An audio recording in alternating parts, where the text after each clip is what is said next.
यदि किसी रॉड पर बच्चों हम डिफॉर्मिंग फोर्स उसकी लेंथ के अलोंग लगाएं ताकि हम उसकी लेंथ को बढ़ा पाएं या उसकी लेंथ को घटा पाएं, कुल मिलाकर यूँ कहा जाए बच्चों कि जो डिफॉर्मिंग फोर्स है वो लेंथ के अलोंग लगाया जा रहा है, लेंथ के अलोंग लगाया जा रहा है। जैसे यहाँ पर देखिए, यहाँ पर जो डिफॉर्मिंग फोर्स लगाया है वो लेंथ को एक्सटेंड करने के लिए, बढ़ाने के लिए लगाया है। और जबकि बच्चों इसी का विपरीत यदि हम यहाँ पर देखें, ये रॉड है बच्चों और यहाँ पर मैं जो फोर्स लगा रहा हूँ बच्चों वो लेंथ को घटाने के लिए लगा रहा हूँ। Here this force is applied to enhance the length, और यहाँ पर फोर्स लगाया जा रहा है ताकि लेंथ को कम किया जाए। तो इस सिचुएशन में ये जो फोर्स के कारण जो स्ट्रेस आएगा बच्चों, उस स्ट्रेस को हम लोग कहेंगे लॉन्जिट्यूडिनल स्ट्रेस। इससे हम लोग क्या नाम देंगे बच्चों, this we will call as a longitudinal stress, यानी कि अनुदैर्ध्य प्रतिबल, जिसे आप लोग कैपिटल एस से रिप्रेजेंट करते हैं। और ये किसके बराबर होगा बच्चों, स्ट्रेस तो आप जानते हो, that is equals to force upon area. जो स्ट्रेस होता है, जो प्रतिबल होता है बच्चों, वो फोर्स और एरिया का रेशो होता है। और फोर्स कौन सा बच्चों, रीस्टोरिंग फोर्स। अगर बॉडी में कोई परमानेंट डिफॉर्मेशन नहीं आता, यानी बॉडी जो है बच्चों वो इलास्टिक नेचर की है, परफेक्ट प्लास्टिक नेचर की नहीं है कुल मिलाकर, तो उस केस में फिर रीस्टोरिंग फोर्स, डिफॉर्मिंग फोर्स दोनों बराबर होते हैं। अदरवाइज तो हम यहाँ पर रीस्टोरिंग फोर्स अपॉन एरिया लेते हैं। और यहाँ जो फोर्स लेना है बच्चों, वो कौन सा फोर्स लेना है, वो हमें वो फोर्स लेना है जो उसकी लेंथ के पैरेलल है, जो उसकी लेंथ के अलोंग है। हमें वो वाला फोर्स लेना है बच्चों which is acting along the length, जो लेंथ के अलोंग लग रहा है। मेरे कहने का मतलब मैं आपको यहाँ पर बताता हूँ बच्चों। ये लीजिए, आपके पास में सपोज कीजिए एक रॉड थी, और अगर मैं एग्जैक्टली लेंथ के अलोंग ना लगाते हुए, अगर मान लीजिए फोर्स सपोज कीजिए मैं इस डायरेक्शन में लगाता हूँ, जबकि ये वाला जो एंगल है आप देख रहे हैं बच्चों कितना है, थीटा। एंगल जो है बच्चों थीटा है, जो फोर्स की जो डायरेक्शन है और लेंथ की जो डायरेक्शन है, इन दोनों के बीच में कोण थीटा बच्चों। तो यहाँ जो स्ट्रेस आएगा that will be equals to बच्चों F cos theta upon A. इस सिचुएशन में क्या होगा बच्चों को, F cos theta upon A, because you need to take that component of force बच्चों which is exactly along the length. भले ही वो एक्सटेंशन मैनर में हो, कंप्रेशन मैनर में हो, दैट डजंट मैटर, हमें फोर्स का वो कंपोनेंट लेना बच्चों जो कि लेंथ के अलोंग है। I can say this is actually force, obviously restoring force बच्चों, a force along the length। आपको लेंथ के अलोंग वाला फोर्स यहाँ पर लेना है। और ए जो है बच्चों वो इस रॉड का क्रॉस सेक्शन एरिया है। भाई ये जो आपके पास में ये जो रॉड बनी हुई है, इस रॉड का क्रॉस सेक्शन एरिया बच्चों इसका अनुप्रस्थ काट का क्षेत्रफल है। जैसे मान लीजिए ये रॉड है, तो इसका जो भी एरिया होगा वो वाला एरिया आपको लिखना। तो ये तो चलिए यहाँ पर हो गया लॉन्जिट्यूडनल स्ट्रेस, यानी कि अनुदैर्ध्य प्रतिबल, कैपिटल एस से रिप्रेजेंट करते हैं, यूनिट न्यूटन पर मीटर स्क्वायर होती है। और हम लोग बच्चों इसका जो है डायमेंशनल फार्मूला भी देख चुके हैं। एनीवेज, अब हम बात करते हैं बच्चों लॉन्जिट्यूडिनल स्ट्रेन, यानी कि अनुदैर्ध्य विकृति। लॉन्जिट्यूडिनल स्ट्रेन बच्चों, स्ट्रेन को हम लोग स्मॉल एस से रिप्रेजेंट करते हैं। अलग अलग लोग अलग अलग तरीके से हालांकि रिप्रेजेंट करते हैं। कुछ लोग स्ट्रेस को बच्चों सिग्मा से भी रिप्रेजेंट करते हैं, कुछ लोग रो से भी रिप्रेजेंट करते हैं। तो वो डिफरेंट लोगों का डिफरेंट तरीका होता है, बट मैं कैपिटल एस से ही रिप्रेजेंट करना पसंद करता हूँ। अभी लॉन्जिट्यूडिनल स्ट्रेन के बारे में बात करें तो बच्चों लॉन्जिट्यूडिनल स्ट्रेन क्या होगा, आपको स्ट्रेन पता है बच्चों, चेंज इन डायमेंशंस अपॉन ओरिजिनल डायमेंशन। तो यहाँ पर क्या होगा बच्चों, जो फोर्स लगाया गया है वो लगाया गया है बच्चों along the length to change the length actually. So इस जो होगा बच्चों वो होगा change in length upon original length. आपको इस केस में क्या लेना है बच्चों, इस केस में आपको change in length upon original length. भाई सपोज कीजिए ये जो रॉड आपको दिखाई दे रही है इसकी ओरिजिनल लेंथ कैपिटल एल है। लेट मी सपोज इस रॉड की ओरिजिनल लेंथ कैपिटल एल है, और मैंने जब इस पर फोर्स लगाया बच्चों अलोंग द लेंथ, तो ये देखिए ऐसा कर लेते हैं। चलिए यहाँ पर डायग्राम में एक बार फिर से रफ बना देता हूँ। ये लीजिए साहब, ओरिजिनल लेंथ थी इसकी capital L, and I have applied some force along the length बच्चों, जिससे इसकी लेंथ यहाँ से यहाँ पहुँच गई, यहाँ से यहाँ पहुँच गई। और ये जो आया बच्चों, this is change in length. Change in length को हम स्मॉल एल से रिप्रेजेंट कर लेते हैं। भाई स्मॉल एल से रिप्रेजेंट कर लीजिए, या डेल्टा एल से, अमूमन हम लोग डेल्टा एल से रिप्रेजेंट किया करते हैं, चेंज को डेल्टा से रिप्रेजेंट करते हैं। बट अभी चलिए मैं एक काम करता हूँ, ये कुछ ऐसा आ चुका बच्चों। तो ये आपके पास में क्या आ गया, change in length upon original length. ये जो है बच्चों change in length upon original length, change in length को मैंने स्मॉल एल से रिप्रेजेंट किया। आप चाहें तो चेंज इन लेंथ को स्मॉल एल की जगह delta L, delta small L वगैरह वगैरह से रिप्रेजेंट कर सकते हैं। तो ये तो बच्चों आपके पास में स्ट्रेस आ गया, और ये आपके पास में स्ट्रेन आ गया। ये तो एक छोटी सी बात हो गई बच्चों। अब हम इन दोनों का यूज करके हम हुक्स लॉ का उपयोग करते हैं बच्चों। हुक्स लॉ क्या बोलता है? Under the elasticity limit. मैं आपको पहले बोल चुका हूं बच्चों, इलास्टिसिटी लिमिट जिसमें हुक्स लॉ एप्लीकेबल होता है, और हुक्स लॉ केवल इलास्टिसिटी लिमिट के अंदर। दोनों की परिभाषा है एक दूसरे की पूरक है बच्चों, दोनों एक दूजे के लिए बने हैं। सो फ्रॉम हुक्स लॉ हम क्या जानते हैं बच्चों, ये मानते हुए कि अभी इलास्टिसिटी लिमिट के बारे में ही बात हो रही है, from Hooke's law stress is directly proportional to strain. जो स्ट्रेस होता है बच्चों, जो प्रतिबल होता है, वो विकृति के सीधे समानुपाती होती है। Stress is proportional to strain, proportion का साइन हटाएंगे तो यहाँ पर बच्चों हम लोग एक कांस्टेंट लगाएंगे, ये आप जानते हैं। अभी यहाँ पर स्ट्रेस क्या है बच्चों? स्ट्रेस है फोर्स अपॉन एरिया। ये मान लीजिए ना कि साहब जो फोर्स लगाया गया है वो लेंथ के अलॉन्ग ही लगाया गया है। भाई हमें एक्चुअली कायदे से एफ कॉस थीटा लिखना है अगर फोर्स अलॉन्ग द लेंथ नहीं है तो, बट लेट मी एज्यूम जितना भी फोर्स लगाया गया साहब वो लेंथ के अलॉन्ग ही लगाया गया, तो जो स्ट्रेस होगा बच्चों वो फोर्स अपॉन एरिया होगा। जो कोफिशिएंट ऑफ इलास्टिसिटी, जो प्रत्यास्थता गुणांक, जो प्रत्यास्थता मापांक है बच्चों, उससे हम लोग यहाँ पर वाई से रिप्रेजेंट करते हैं। भाई E is the measurement of elasticity. कोई मटेरियल कितना ज़्यादा इलास्टिक है ये किस बात पर डिपेंड करता है बच्चों? वो ई पर डिपेंड करता है। और यहाँ जो ई होता है बच्चों उसे हम लोग वाई से रिप्रेजेंट करते हैं। और जहाँ तक स्ट्रेन का सवाल है बच्चों तो वो आपके पास में कुछ इतना आ गया, और इस तरीके से ये एक रिलेशन आ गया बच्चों हुक्स लॉ से। भाई स्ट्रेस होता है force upon area, this is the force जो आपने उसकी लेंथ को चेंज करने के लिए लगाया है। और एक्चुअली हम लोग जनरल वे में मान के चला करते हैं the material is perfectly elastic, मतलब बिल्कुल भी कोई they want be any permanent deformation, कोई परमानेंट डिफॉर्मेशन नहीं होगा।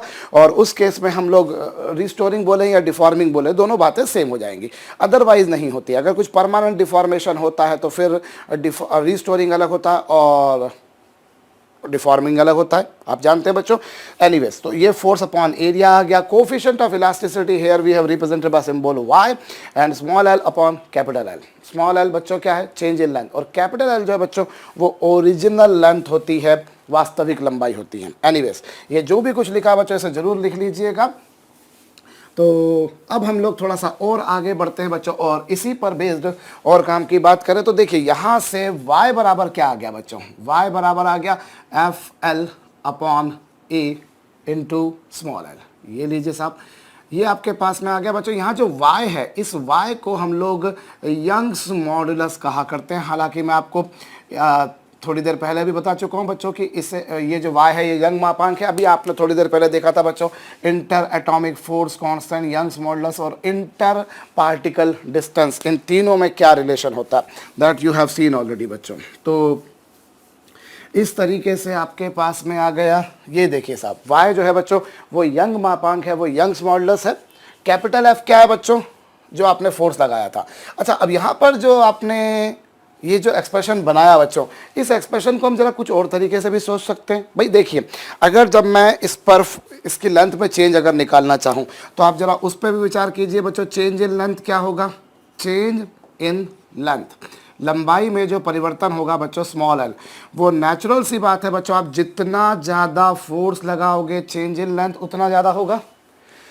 If you apply larger force on this rod, larger change you will observe. आप अगर इस पर ज़्यादा फोर्स लगाओगे तो लेंथ में चेंज ज़्यादा आएगा, कम फोर्स लगाओगे तो लेंथ में चेंज कम आएगा बच्चों। So change in length is directly proportional to force.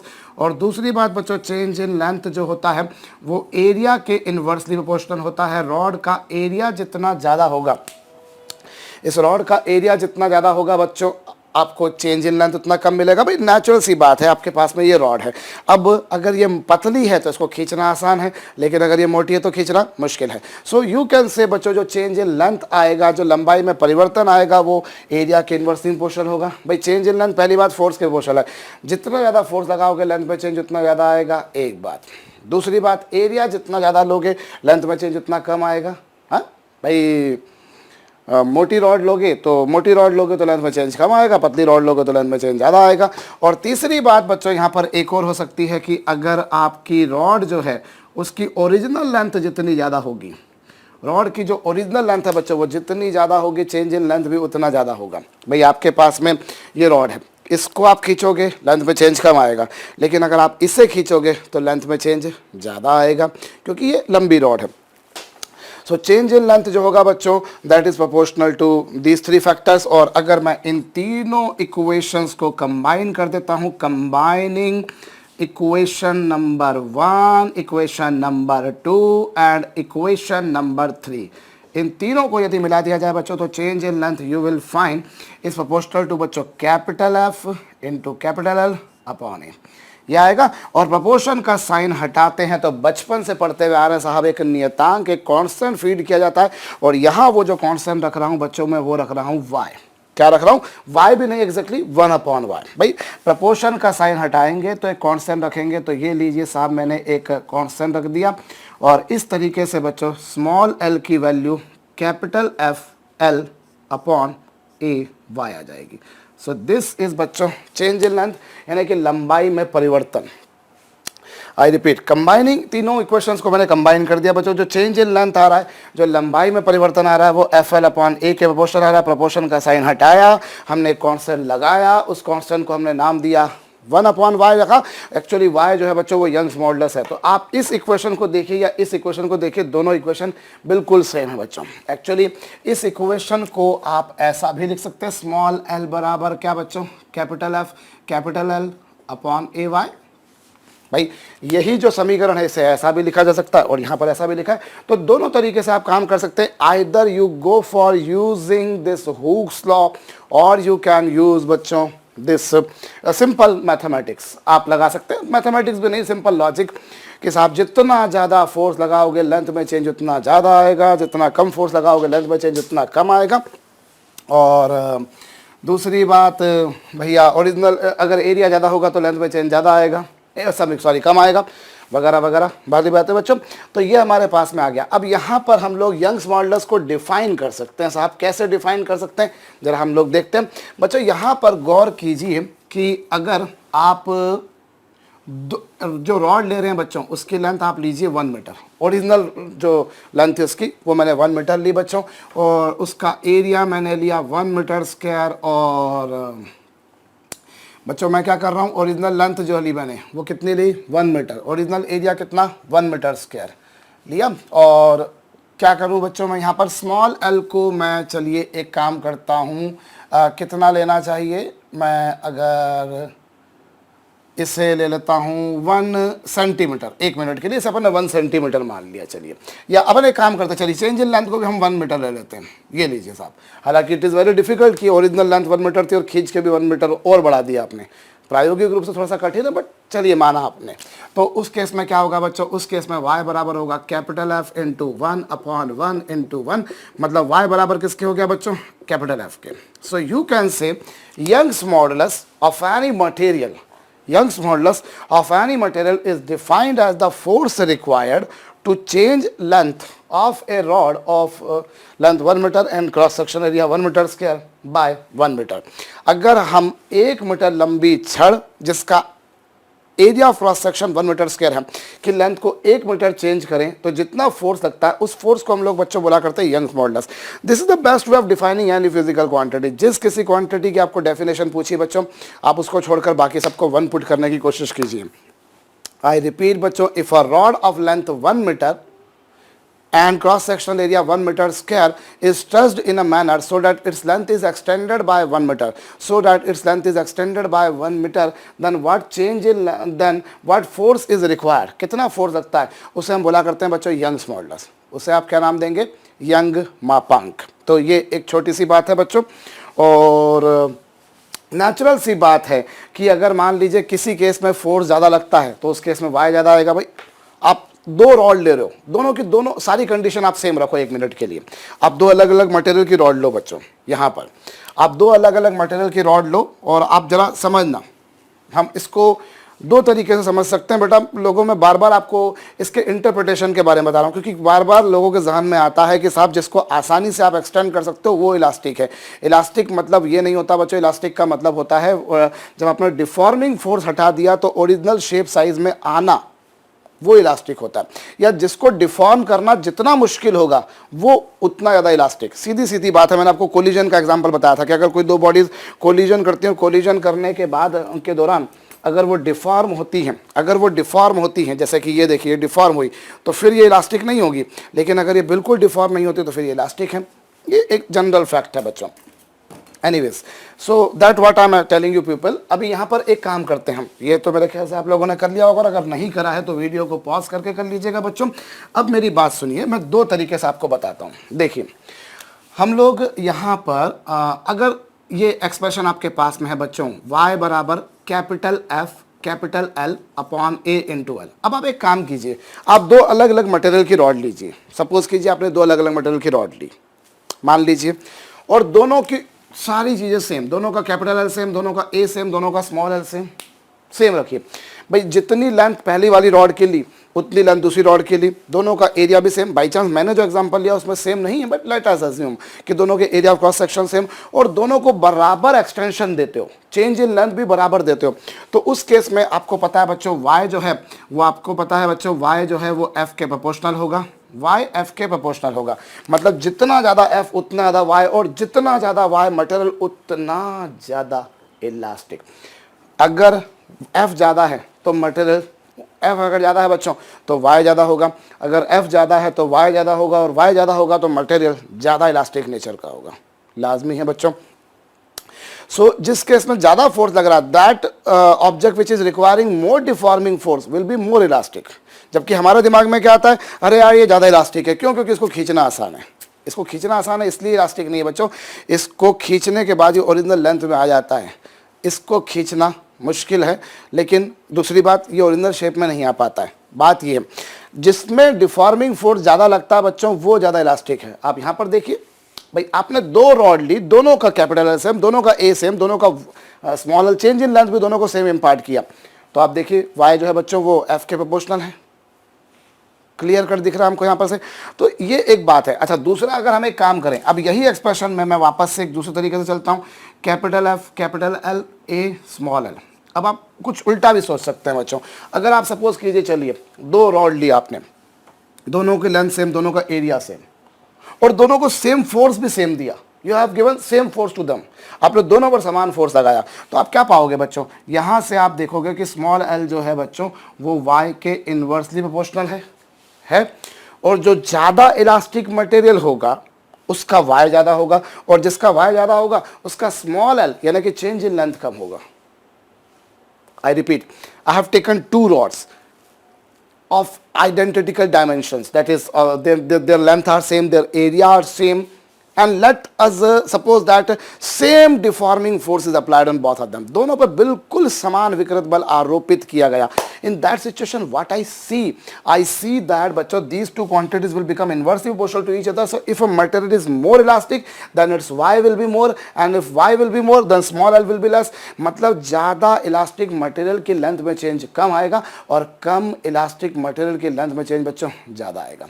ज़्यादा इलास्टिक मटेरियल होगा तो y ज़्यादा होगा, तो चेंज इन लेंथ कम होगा। तो आप जो सोचते हैं उसका बिल्कुल विपरीत हो रहा है बच्चों, बिकॉज जो फिजिक्स में इलास्टिक वाली बात है वहाँ पर ये मतलब होता है कि जितना मुश्किल होगा वो उतना ज़्यादा इलास्टिक होगा। कुल मिलाकर मैं यूँ कहूँ बच्चों, जिसको डिफॉर्म करना मुश्किल, देखिए अगर दो बॉडीज़ कोलाइड करते समय डिफॉर्म हो गई तो वो इन इलास्टिक कोलिजन है, और वो डिफॉर्म नहीं हुई तो वो इलास्टिक कोलिजन। आप इस तरीके से ध्यान रखिए, तो मेरे ख्याल से आपको ये समझ में आ चुका होगा, कोई बहुत ज़्यादा जटिल कॉम्प्लेक्स कठिन बात नहीं है बच्चों। एनीवेज, तो ये एक छोटी सी हम लोगों ने इक्वेशन देखी। अब इसी पर हम लोग दो तीन जरा आसान सी बातें और कर लेते हैं। चलिए एक सिंपल सा क्वेश्चन बच्चों, किससे, अच्छा एक बात और ध्यान देना है, y जो है बच्चों उसकी यूनिट तो न्यूटन पर मीटर स्क्वायर होगी बिना कोई डाउट के। भाई y जो है इसकी यूनिट न्यूटन पर मीटर स्क्वायर होगी, क्योंकि this is the coefficient of elasticity. और जहाँ तक डायमेंशनल फार्मूला का सवाल है बच्चों, वो थोड़ी देर पहले आपने निकाला था, डायमेंशनल फार्मूला भी वही होगा जो कोफिशिएंट ऑफ इलास्टिसिटी का था। एनीवेज, तो ये तो एक बात हो गई बच्चों। अब ये ध्यान दीजिए, y जो है बच्चों that depends upon the nature of material. y की वैल्यू बच्चों नेचर ऑफ मटेरियल पर डिपेंड करती है। आप कोई भी, मान लीजिए एक आपने कॉपर की रॉड है, सपोज कीजिए 1 मिनट के लिए कॉपर की रॉड है, और आपने इसके साथ में कॉपर की रॉड जोड़ दी, तो इसके y में कोई चेंज नहीं आएगा। y जैसा इसका है वैसा ही इसका रहेगा। y जो होता है बच्चों दैट डिपेंड्स अपॉन मटेरियल, सिर्फ और सिर्फ मटेरियल पर डिपेंड करता है। y depends upon material. अगर आपने मटेरियल चेंज कर दिया बच्चों तो फिर वो चेंज हो जाएगा। Depends upon material, if you change material, अगर आपने मान लीजिए there was a rod of copper and if you replace this copper rod by iron, this y will be changed, y will be changed. अगर आपने copper की rod को iron से change कर दिया बच्चों तो y चेंज हो जाएगा, लेकिन अगर मटेरियल वही का वही लिया बच्चों आपने तो फिर आप उसकी लेंथ को चेंज करो, एरिया को चेंज करो. मान लीजिए मैं एक ही मटेरियल की एक कॉपर की रॉड लेता हूँ, उसी मटेरियल की कॉपर की रॉड लेता हूँ, उसी लेंथ उसकी लेंथ एरिया वगैरह चेंज करता रहूँ, वाई में कोई चेंज नहीं आता बच्चों. वाई सिर्फ और सिर्फ मटेरियल पर डिपेंड करता है. अगर आप इस मटेरियल पे हैमरिंग करोगे, इसको गर्म करोगे, तो फिर मटेरियल का नेचर चेंज हो जाएगा. आपको पता है बच्चों एक्चुअली इसके पीछे रीज़न क्या होता है इलास्टिक नेचर के पीछे? क्योंकि कोई भी दो पार्टिकल्स जो होते हैं बच्चों उनके बीच में इंटरमॉलिक्यूलर फोर्स लग रहा होता है, इंटरमॉलिक्यूलर फोर्स लग रहा होता है. अब हुआ ये साहब कि ये जो फोर्स है, अगर आपने क्या कर दिया, मान लीजिए मटेरियल पर हैमरिंग करी, उस पर हथौड़े चलाए, तो उसके पार्टिकल्स बिखर जाएंगे. और पार्टिकल्स बिखर जाएंगे बच्चों तो उनके बीच में जो इंटर पार्टिकल फोर्स है वो उतना स्ट्रांग नहीं रहेगा जितना कि होता था पहले. तो अगर वो इंटर पार्टिकल फोर्स पहले की कंपैरिजन में वीक हो गया बच्चों, दुर्बल हो गया, तो निश्चित बात है उसके इलास्टिक नेचर में कमी आ जाएगी, मतलब वाई कम हो जाएगा. तो अमूमन होता यही है बच्चों कि जब कभी किसी मटेरियल पर आप हैमरिंग करते हैं, उस पर हथौड़े चलाते हैं, तो उसका वाई कम हो जाता है. आई रिपीट, जो पार्टिकल बिल्कुल सिस्टमैटिक पहले पड़े हुए थे भाई, 1 बाय 1 पार्टिकल्स रखे हुए थे, जैसा मैंने आपको डायग्राम भी बना के बताया था बच्चों, ये पार्टिकल है, ये पार्टिकल है, ये पार्टिकल है, इनके बीच में बच्चों आपने स्प्रिंग बांध दी इस तरह से, इनके बीच में आपने स्प्रिंग बांध दी इस तरह से. Now if you hammer that, what happens, अगर आपने बच्चों इस पर हैमरिंग करी तो ये जो पार्टिकल्स है बच्चों वो बिखर जाएंगे, उनमें रैंडम डिस्ट्रीब्यूशन हो जाएगा, और फिर उनके बीच में वो जो इंटर पार्टिकल फोर्स है that would not remain that much stronger, उतना स्ट्रॉन्ग नहीं रहेगा. और इस कारण से क्या होगा बच्चों, उसके इलास्टिक बिहेवियर में कमी आएगी, मतलब वाई कम हो जाएगा. लिख सकते हैं आप लोग, hammering Y is decrease. Secondly बच्चों, यदि मैं किसी मटेरियल को गर्म करता हूं, अगर मैं किसी मटेरियल को गर्म करता हूं बच्चों, तो वो उसमें एक्सपांशन होता है. संभवतः आप जानते होंगे, if I heat this expansion will take place. बहुत ज़्यादा नहीं पर होता है. आगे चल के आप लोगों को बकायदा थर्मल एक्सपांशन पढ़ना है बच्चों थर्मोडायनामिक्स में, but you will see when I heat this some extension occurs, और सम एक्सटेंशन ऑकर्स तो पार्टिकल के बीच की फोर्स डिस्टेंस बढ़ जाएगी बच्चों. और अगर पार्टिकल्स के बीच की डिस्टेंस बढ़ गई, जो पार्टिकल्स पहले इतनी डिस्टेंस पर थे अब वो थोड़ी डिस्टेंस पर पहुँच जाएंगे, और जब उनके बीच की डिस्टेंस चेंज हो जाएगी बच्चों तो उनके बीच का जो इंटर पार्टिकल फोर्स है वो कम हो जाएगा. और जब इंटर पार्टिकल फोर्स कम हो जाएगा तो भैया यंग्स मॉडुलस यानी इलास्टिक नेचर में कमी आ जाएगी. So you can write down बच्चों, on heating Young's modulus is decreased. गर्म करने पर बच्चों यंग मापांक कम हो जाता है. आई रिपीट भैया, पहले पार्टिकल्स ऐसे थे, गर्म किया ऐसे हो गए, डिस्टेंस बढ़ गई, उनके बीच में जो प्यार था वो कम हो गया, उनके बीच में अंतर आकर्ष, उनके बीच में जो इंटर पार्टिकल फोर्स था बच्चों वो डिक्रीज हो गया, फोर्स कम हो गया, मतलब वापस से पास में आने की टेंडेंसी कम हो जाएगी, इलास्टिक नेचर में भी कमी आ जाएगी. एक बात बच्चों, और तीसरी बात यहाँ पर ये होती है बच्चों कि अगर मान लीजिए मैं किसी मटेरियल का एलॉय बनाता हूँ, किसी मटेरियल की बच्चों मिश्र धातु बनाता हूँ, तो एलॉय बनाने में क्या होता है, जनरली हम लोग किसी एक मेटल में किसी दूसरी मेटल को इंट्रोड्यूस किया करते हैं. आप लोग तमाम तरह की एलॉयज़ के बारे में शायद जानते होंगे, और भविष्य में आपको बकायदा एलॉयज़ के बारे में पढ़ना बच्चों, मेटलर्जी वगैरह में हम लोग इस बारे में डिटेल में पढ़ते हैं.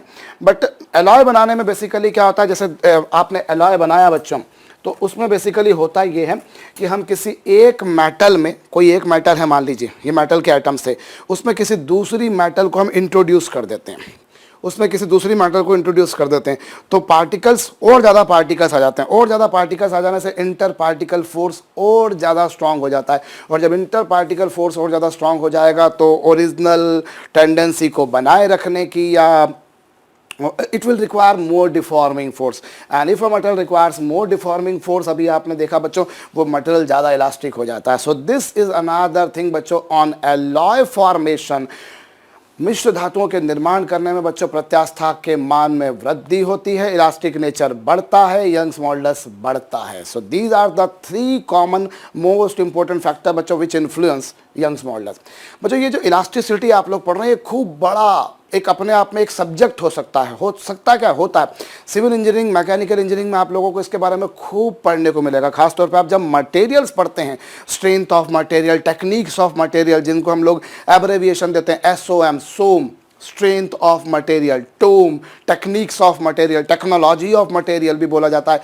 तो वो जो है बच्चों आप उसमें पढ़ेंगे, elasticity becomes a very big topic. Mechanical engineering, civil engineering की तो कम से कम जान है बच्चों ये चैप्टर। एनीवेज, सो बच्चों अगर आपने किसी मटेरियल को हैमर किया, पार्टिकल्स बिखर गए, उनके बीच में इंटर पार्टिकल फोर्स उतना स्ट्रांग नहीं रहा, इलास्टिक नेचर में कमी आ गई, एक बात। दूसरी बात बच्चों, यदि आपने हीट करा, गर्म किया, तो पार्टिकल्स दूर चले गए, और जब वो दूर चले जाएंगे भैया तो इंटर पार्टिकल फोर्स वीक हो जाएगा, इलास्टिक नेचर में कमी आ जाएगी। और तीसरी बात बच्चों, यदि आपने इसमें अलॉय फॉर्मेशन किया तो और एटम्स आ जाएंगे, पार्टिकल्स के बीच में फोर्स और बढ़ जाएगा, इलास्टिक बिहेवियर बढ़ जाएगा। एनीवेज, अगेन आई रिपीट बच्चों, वाई जो है वो मटेरियल पर डिपेंड करता है, बट इफ़ यू, अगर मान लीजिए मुझसे बोला जाए कि 2 कॉपर की रॉड है, दोनों की दो सेम मटेरियल की रॉड है, भाड़ में जाए उनकी लेंथ क्या है, एरिया क्या है, उससे कोई फर्क नहीं पड़ता। यंग्स मॉडल्स उस पर डिपेंड नहीं करता बच्चों। In other words I can say Y is बच्चों independent of dimensions, it is independent of dimension. बच्चों ये विमाओं पर निर्भर नहीं करता, it doesn't depend upon dimensions. That is, I mean to say बच्चों, if I change its length, if I change its area, Young's models will not be change. Young मापांक में किसी भांति का कोई परिवर्तन बच्चों नहीं आएगा। अगर आपने लेंथ को, एरिया को चेंज कर दिया, यंग्स मॉडल्स में कोई चेंज नहीं आएगा। उसी पर बेस्ड हम लोग चलिए कुछ एक अच्छे आसान से क्वेश्चंस करते हैं, थोड़े से हमारे फंडे क्लियर हो जाएंगे बच्चों। लीजिएगा क्वेश्चन, लिखिएगा, there are two copper rods whose lengths are in the ratio of 1:2. There are 2 copper rods whose lengths are in the ratio of 1:2 and their radii are in the ratio of 2:1. There are 2 copper rods whose lengths are in the ratio of 1:2 and their radii are in the ratio of 2:1. On applying equal force on them, what is the ratio of their change in length? There are 2 copper rods whose lengths are in the ratio of 1:2, their radii are in the ratio of 2:1. On applying equal force on them, what is the ratio of change in length? Video को pause करके करिए बच्चों। देखिए, अभी आपने 2 copper की rod लिए बच्चों, जिनकी लेंथ का रेशो, ओरिजिनल लेंथ का रेशो आपको दे रखा है 1:2, और इनकी जो रेडाई हैं बच्चों, इनकी जो क्रॉस सेक्शन की जो रेडाई हैं, उसका रेशो दे रखा है बच्चों 2:1। तो चलिए, अभी चेंज इन लेंथ का फार्मूला आपके पास में बच्चों FL/AY है, ये आपको पता है। चलिए साहब, अब मैं इसे मिटा देता हूँ और हम थोड़ा सा इसको आगे बढ़ाते हैं बच्चों और समझते हैं। चलिए, यहाँ पर भाई change in length small l1 is equals to कितना बच्चों, कैपिटल FL1 और अपॉन A1Y। ये तो पहली रॉड के लिए लग गया बच्चों, ये पहली रॉड के लिए मैंने इक्वेशन लगाई, और अब मैं यही इक्वेशन दूसरे के लगाता हूँ। चेंज इन लेंथ बराबर कितना बच्चों, capital FL2 upon A2 into Y। Here you notice one thing बच्चों, आप एक बात देखिए कि जब मैं दोनों के लिए इक्वेशन लगाने जा रहा हूं तो दोनों पर सेम फोर्स लगाया था बच्चों, इसीलिए दोनों के लिए मैंने कैपिटल F सेम लिया। भाई दोनों पर जो फोर्स लगाया वो सेम लिया। On applying equal force on them, it has been mention, cancel हो जाएगा बच्चों। और उसके बाद में बच्चों, since they both are of copper, चूंकि बोला दोनों कॉपर की, तांबे की बनी हुई हैं बच्चों, इसीलिए दोनों का वाई भी सेम होगा, वाई सेम होगा। ये आपको सोचना है। मैंने क्या कहा, भाड़ में जाके आपने डायमेंशंस को चेंज कर दिया। आप बोलोगे सर एक की लेंथ अलग है, दूसरे के अलग है, एक का एरिया अलग है, दूसरे का एरिया अलग है। अरे होने दो, मटेरियल पर डिपेंड करता है वाई। मटेरियल दोनों का सेम है बच्चों, वाई सेम रहेगा। Small l1 upon small l2 is equal to बच्चों कितना, l1 अपॉन l2 इंटू बच्चों कितना, A2 अपॉन A1। बच्चों ये small l1 upon small l2 बराबर l1 upon l2 into A2 upon A1। और अभी आप देखिए बच्चों, पहले वाले की लेंथ और दूसरे वाले की लेंथ का रेशो जो है बच्चों वो 1:2 है, और जहाँ तक एरिया का सवाल है बच्चों तो वो है πr2², और इसका जो एरिया है बच्चों वो है πr1²। राइट, इनकी लेंथ का रेशो देखा जाए तो वो 1:2 होगा। लेंथ का रेशो कितना, 1:2। और जहाँ तक एरिया का सवाल है बच्चों, पहले का एरिया है πr1² और दूसरे वाले का एरिया बच्चों πr2²। पाई से पाई कैंसल, ये आ गया बच्चों 1:2। और जहाँ तक रेडियस का रेशो है बच्चों तो वो आपको दे रखा है 2:1। रेडियस का रेशो बच्चों कितना है, 2:1। ओए आपको R1:R2 दे रखा है, तो R1:R2 दे रखा है भैया 2:1। R1:R2 है बच्चों 2:1, तो R2 अपॉन R1 कितना होगा, R2 अपॉन R1 होगा बच्चों 1/2। R2 अपॉन R1 होगा बच्चों 1/2। और इसको हल करके देख लीजिए बच्चों, बड़ी सरलता, सहजता, सुलभता के साथ आपको उत्तर 1/8 मिल जाएगा। मेरे ख्याल से मिल भी गया होगा। प्रश्न देने का मेरा अगर कोई कारण था बच्चों तो वो सिंपल सा था कि आपको ये ध्यान रखना है कि अगर आपने डायमेंशंस में चेंज आया, यंग्स मॉडुलस में कोई चेंज नहीं आएगा। चलिए साहब, एक और क्वेश्चन कर लेते हैं हम लोग यहाँ पर। साहब हमें बोला है बच्चों कि किसी रॉड पर जब F1 फोर्स लगाया जाता है तो उस समय उसकी लेंथ L1 हो जाती है। When F1 force is applied on A rod, तो उसकी लेंथ कितनी होगी साहब? L1। और जब मैंने उस पर फोर्स F2 लगाया तो उससे उसकी लेंथ हो गई साहब L2। प्रश्न में क्या बोला है बच्चों आपसे? आपसे क्वेश्चन में बोला है कि अगर रॉड पर आपने F1 फोर्स लगाया तो उससे उसकी लेंथ हो गई बच्चों L1, और जब F2 फोर्स लगाया तो उसकी लेंथ हो गई बच्चों L2। उसकी ओरिजिनल लेंथ बताइए, ओरिजिनल लेंथ बताइए। वीडियो को पॉज करके करिए। देखिए, जब आपने ये लीजिए साहब, ये रही रॉड, ये रही रॉड बच्चों कुछ इस तरह से, ये रही रॉड बच्चों, और जब ये मान लीजिए ओरिजिनल लेंथ है उसकी, सपोज कीजिए ये ओरिजिनल लेंथ है कुछ इस तरह से। अब बच्चों मैं इसी रॉड पर जब मैं कुछ फोर्स लगाता हूँ, जब मैं इस पर कुछ फोर्स लगाता हूँ F1, तो इसकी लेंथ हो गई कितनी साहब? इसकी लेंथ आपसे बोली हो जाती है बच्चों L1 हो जाती है। तो ये लीजिए बच्चों, इस केस में जो चेंज इन लेंथ आएगा, चेंज इन लेंथ वो इतना आएगा, इतना आएगा बच्चों। जब F1 फोर्स लगाया गया then its length becomes capital L1। ये लीजिए साहब। और बाद में बच्चों ये दूसरा केस लेता हूं मैं। ओरिजिनल लेंथ ये थी साहब, मैंने F2 फोर्स लगाया, मैंने जब F2 फोर्स लगाया तो जो चेंज इन लेंथ आ रहा है बच्चों वो कितना आ रहा है? इतना। भाई इस सेकंड केस में जो ओरिजिनल लेंथ है बच्चों, सेकंड केस में जो लेंथ है रॉड की वो L2 हो जाती है। यही कहा है क्वेश्चन में। पहले केस में कहा है बच्चों कि जब F1 फोर्स लगाया तो लेंथ L1 हो गई। मैंने माना कि साहब रॉड की ओरिजिनल लेंथ कैपिटल L है, माना मैंने।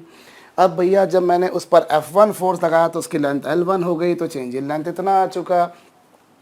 जब मैंने उस पर F2 फोर्स लगाया तो उसकी लेंथ L2 हो गई, तो चेंज इन लेंथ इतना आ चुका। नॉट अ बिग डील, बहुत सरलता से आप कर सकते हैं बच्चों।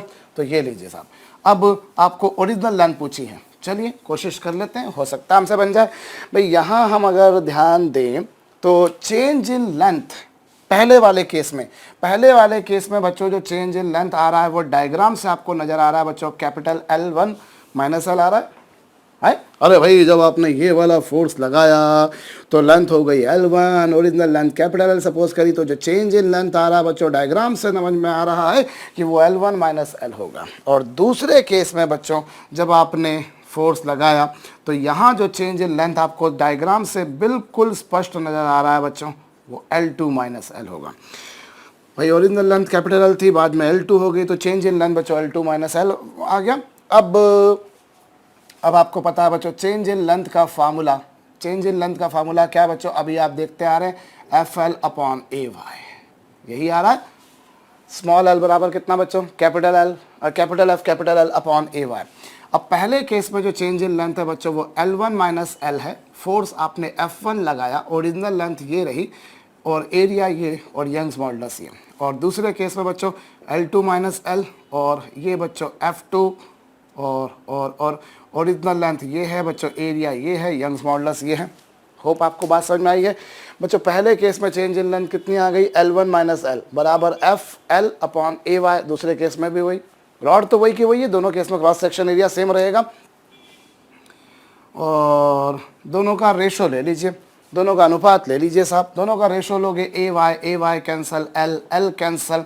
अभी क्रॉस मल्टीप्लाई कर दो बच्चों, F2 into L1 minus L बराबर F1 into L2 minus L। ये लीजिए बच्चों, F2 का मल्टीप्लाई यहाँ करा, F1 का मल्टीप्लाई यहाँ करा। अब इसको आप फर्दर सॉल्व करोगे बच्चों तो ये F2 into L1 minus F2 into L, और इधर कितना बच्चों? F1 into L2 minus F1 into L। ये कुछ पिक्चर आएगी। अब आप एक काम करें बच्चों, ये वाला जो प्लस वाला टर्म है इसको इधर ले आइए और माइनस वाले टर्म को उधर ले जाइए। सो दिस विल बिकम बच्चों F2 L1 minus F1 L2 बराबर F2 L minus F1 L। ये F2L1 आ गया बच्चों, ये F1L2 आ गया, माइनस F2L को आप उधर ले जाएंगे बच्चों तो ये प्लस हो जाएगा और ये प्लस वाला बच्चों माइनस हो जाएगा। और यहाँ से आप ओरिजिनल लेंथ निकालिए बच्चों, ओरिजिनल लेंथ बड़ी सरलतापूर्वक F2L1 minus F1L2 upon F2 minus F1। So this will give you बच्चों ओरिजिनल लेंथ। ये आपके पास में वास्तविक लंबाई आ जाएगी रॉड की। सिंपल था मेरे ख्याल से, सिंपल था क्वेश्चन बच्चों। ओरिजिनल लेंथ L मान ली, बाद में लेंथ L1 हो गई तो चेंज इन लेंथ डायग्राम से नजर आ रहा है आपको सब कुछ। बहुत सिंपल कैलकुलेशन है बच्चों। एक और क्वेश्चन लिखिएगा, प्रश्न एक और लिखिएगा बच्चों। किसी मटेरियल का यंग्स मॉडुलस 2 × 10⁻11 न्यूटन पर मीटर स्क्वायर है। किसी मटेरियल का बच्चों यंग्स मॉडुलस कितना, 2 × 10⁻11 न्यूटन पर मीटर स्क्वायर, और उसका जो एरिया ऑफ क्रॉस सेक्शन है बच्चों वो है 1 millimetre square. Area of cross section कितना बच्चों, 1 मिलीमीटर स्क्वायर। उसकी लेंथ को 100% इंक्रीज करने के लिए, लेंथ को 100% इंक्रीज करने के लिए how much force is required. प्रश्न फिर से बोल रहा हूं बच्चों, to increase its length by 100% what force is required. प्रश्न को सॉल्व कीजिए बच्चों, वीडियो को पॉज कर दीजिएगा। देखिए क्या बोला है आपसे बच्चों, कि आपको यंग्स मॉडुलस दे रखा है और एरिया दे रखा है, फोर्स पूछा है बच्चों। एनीवेज अभी हम लोगों के पास में फार्मूला है बच्चों, y = FL/A × स्मॉल l। अब देखिए y की वैल्यू आपके पास में बच्चों 2 × 10⁻11। फोर्स आपको नहीं पता। ओरिजिनल लेंथ को चलिए साहब मैंने मान लिया कैपिटल L, ओरिजिनल लेंथ को बच्चों मैंने कैपिटल L मान लिया, और जहां तक एरिया का सवाल है बच्चों वो 1 मिलीमीटर स्क्वायर है, और मिलीमीटर को मीटर में कन्वर्ट करने के लिए 10⁻³ का मल्टीप्लाई करना पड़ेगा। भाई 1 मिलीमीटर क्या होता है बच्चों, 10⁻³ मीटर, तो ये लीजिए साहब 10⁻³ मीटर हो गया। और चेंज इन लेंथ कितना बच्चों, चेंज इन लेंथ उतना ही होगा जितना ओरिजिनल लेंथ थी। यस, जितनी ओरिजिनल लेंथ थी, क्योंकि length has been appreciated by 100%। लंबाई को बच्चों 100% बढ़ा दिया है, और लेंथ को अगर आपने 100% बढ़ा दिया है मतलब जितनी लेंथ थी बाद में आपने उसकी इतनी कर दी, डबल कर दी, 100% बढ़ाया है, तो आपको चेंज इन लेंथ लिखना। तो चेंज इन लेंथ जो होगा बच्चों वो उतना ही होगा जितना कि ओरिजिनल लेंथ था। कैपिटल L से कैपिटल L कैंसिल बच्चों। यहाँ सॉल्व करके देखिए, मेरे ख्याल से F की वैल्यू आ रही है 2 × 10⁵ Newton. Not a big deal. फिर बोल रहा हूँ बच्चों, बड़ी सरलतापूर्वक आपका काम हो चुका होगा मेरे ख्याल से। कितना आया, 2 × 10⁵ न्यूटन। भाई 10⁻⁻6 का तो मल्टीप्लाई कर देंगे। चलिए बच्चों एक और प्रश्न लिखिएगा, एक और प्रश्न लिखिएगा बच्चों कि following are the rods of same material, following are the rods of same material, which of them can be extended more easily, which of them can be extended more easily। प्रश्न को कीजिए बच्चों, ऑप्शन मैं दे रहा हूं आपको। पहली rod है बच्चों ये, जिसकी लेंथ है इतनी और रेडियस है बच्चों इसकी इतनी, और दूसरी रॉड है बच्चों लेंथ है इतनी और रेडियस है इतनी। तीसरी रॉड बच्चों लेंथ है इतनी और रेडियस है बच्चों इतनी, और चौथी रॉड जो आपको दे रखी है बच्चों, आपसे प्रश्न में ये कहा है कि चारों रॉड जो है बच्चों देयर ऑफ सेम मटेरियल, चारों रॉड बच्चों सेम मटेरियल की है। विच of these can be extended more easily, इनमें से किस रॉड को सबसे आसानी से आप एक्सटेंड कर सकते हो, कीजिए। अभी देखिए बच्चों कौन सबसे इजीली एक्सटेंड की जा सकती है। तो चेंज इन लेंथ जो होता है बच्चों, चेंज इन लेंथ हमको सिंपल सी बात है, हमें निकालना है बच्चों चेंज इन लेंथ। जो है साहब सबसे ज़्यादा होना चाहिए। तो चेंज इन लेंथ आपको इस डायग्राम से, इस डायग्राम बोल रहा हूँ सॉरी, इस एक्सप्रेशन से आपको क्लियर नज़र आ रहा है। It is proportional to L/A। अरे जिसका L/A ज़्यादा होगा रे, उसकी चेंज इन लेंथ भी ज़्यादा आएगी। आप इसको यूँ भी समझ सकते हैं, आप यहाँ भी ऐसा भी समझ सकते हैं बच्चों कि अगर आप स्मॉल L/F देखें तो कैपिटल L/AY होगा। नेचुरल सी बात है बच्चों, फोर्स बराबर, फोर्स जो आ रहा है फ्रॉम दिस एक्सप्रेशन, आप एक बात समझ सकते हैं कि जो फोर्स होगा वो ए अपॉन, या यूँ देखा जाए, एक मिनट आप यूँ समझिए बच्चों, 1/f जो है बच्चों वो L अपॉन ए के प्रोपोर्शनल है। आप दोनों तरीके से समझ सकते हैं, या तो आप इसको यूँ समझ लीजिए कि भाई विच of these rods can be extended most easily, इनमें से सबसे ज़्यादा आसानी से किसको आप एक्सटेंड कर सकते हो। तो आप इसको दो तरह समझ सकते हो, या तो यूँ बोलें कि जिसकी लेंथ में चेंज ज़्यादा आएगा, या यूँ बोलें कि जिसके लिए कम फोर्स की रिक्वायरमेंट होगी, जिसके लिए कम फोर्स की रिक्वायरमेंट होगी वो आसानी से एक्सटेंड होगी, आप ऐसे कह लीजिए। या दूसरा तरीका आप ऐसा कह लीजिए बच्चों कि जिसमें फोर्स कम लगे, जिसमें फोर्स कम लगे। ऑब्वियस सी बात है बच्चों, आप दोनों ही तरीके से सोचें, दोनों में से किसी भी तरीके से सोचें, आपको एक बात क्लियर समझ में आएगी कि हाँ साहब वो L अपॉन ए के प्रोपोर्शनल होगा, वो L अपॉन ए के प्रोपोर्शनल होगा। भाई विच of these four rods can be extended most easily, it means that either I से जिसमें लेंथ में चेंज ज़्यादा आ रहा है वो ज़्यादा इजीली एक्सटेंड हो रही है, या यूँ बोलूँ कि जिसमें फोर्स कम लग रहा है वो ज़्यादा इजीली एक्सटेंड हो रही है। अब दोनों ही तरीके से देखें बच्चों, तो देखिए स्मॉल एल जिसके प्रोपोर्शनल है, फोर्स उसके इन्वर्सली प्रोपोर्शनल है। ऑब्वियस सी बात है, अगर ये क्वांटिटी ज़्यादा आएगी तो स्मॉल एल ज़्यादा आएगा, स्मॉल एल ज़्यादा आएगा ये कम आएगा, यही बात, एक ही बात हो गई ना भाई। जिसका एल अपॉन ए ज़्यादा उसका स्मॉल एल ज़्यादा, स्वाभाविक बात। या दूसरी बात बच्चों, जिसका capital L upon capital A ज़्यादा होगा उसका जो फोर्स होगा, उसका जो बल होगा भैया वो कम होगा, उसका फोर्स कम होगा। ये आप देख पा रहे हैं।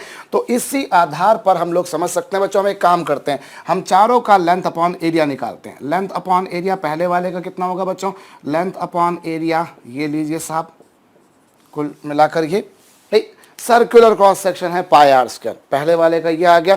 और दूसरे वाले का अगर मैं लेंथ अपॉन एरिया निकालूं बच्चों, तो दूसरे वाले का लेंथ अपॉन एरिया कितना है, 100/पाई इंटू 2 का स्क्वायर। ये लीजिए साहब 100/पाई इंटू, यहाँ पर ये आया था और यहाँ पर ये आया। इसी तरीके से अगर मैं सी ऑप्शन के बारे में बात करूँ बच्चों, तो सी ऑप्शन में लेंथ अपॉन एरिया कुछ ये आएगा, और डी ऑप्शन में देखिए बच्चों तो लेंथ अपॉन एरिया ये कुछ आएगा।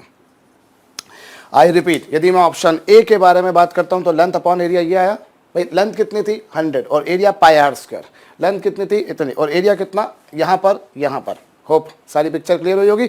अब इन चारों में से सबसे ज़्यादा किसका है, देखो ये अपने को, हमें एग्जैक्ट वैल्यू नहीं निकालनी, I am not interested in determining actual values, I just want to compare which of these can be extended most easily. So I need to find out simple one thing बच्चों, which of these is having highest value of capital L upon capital A।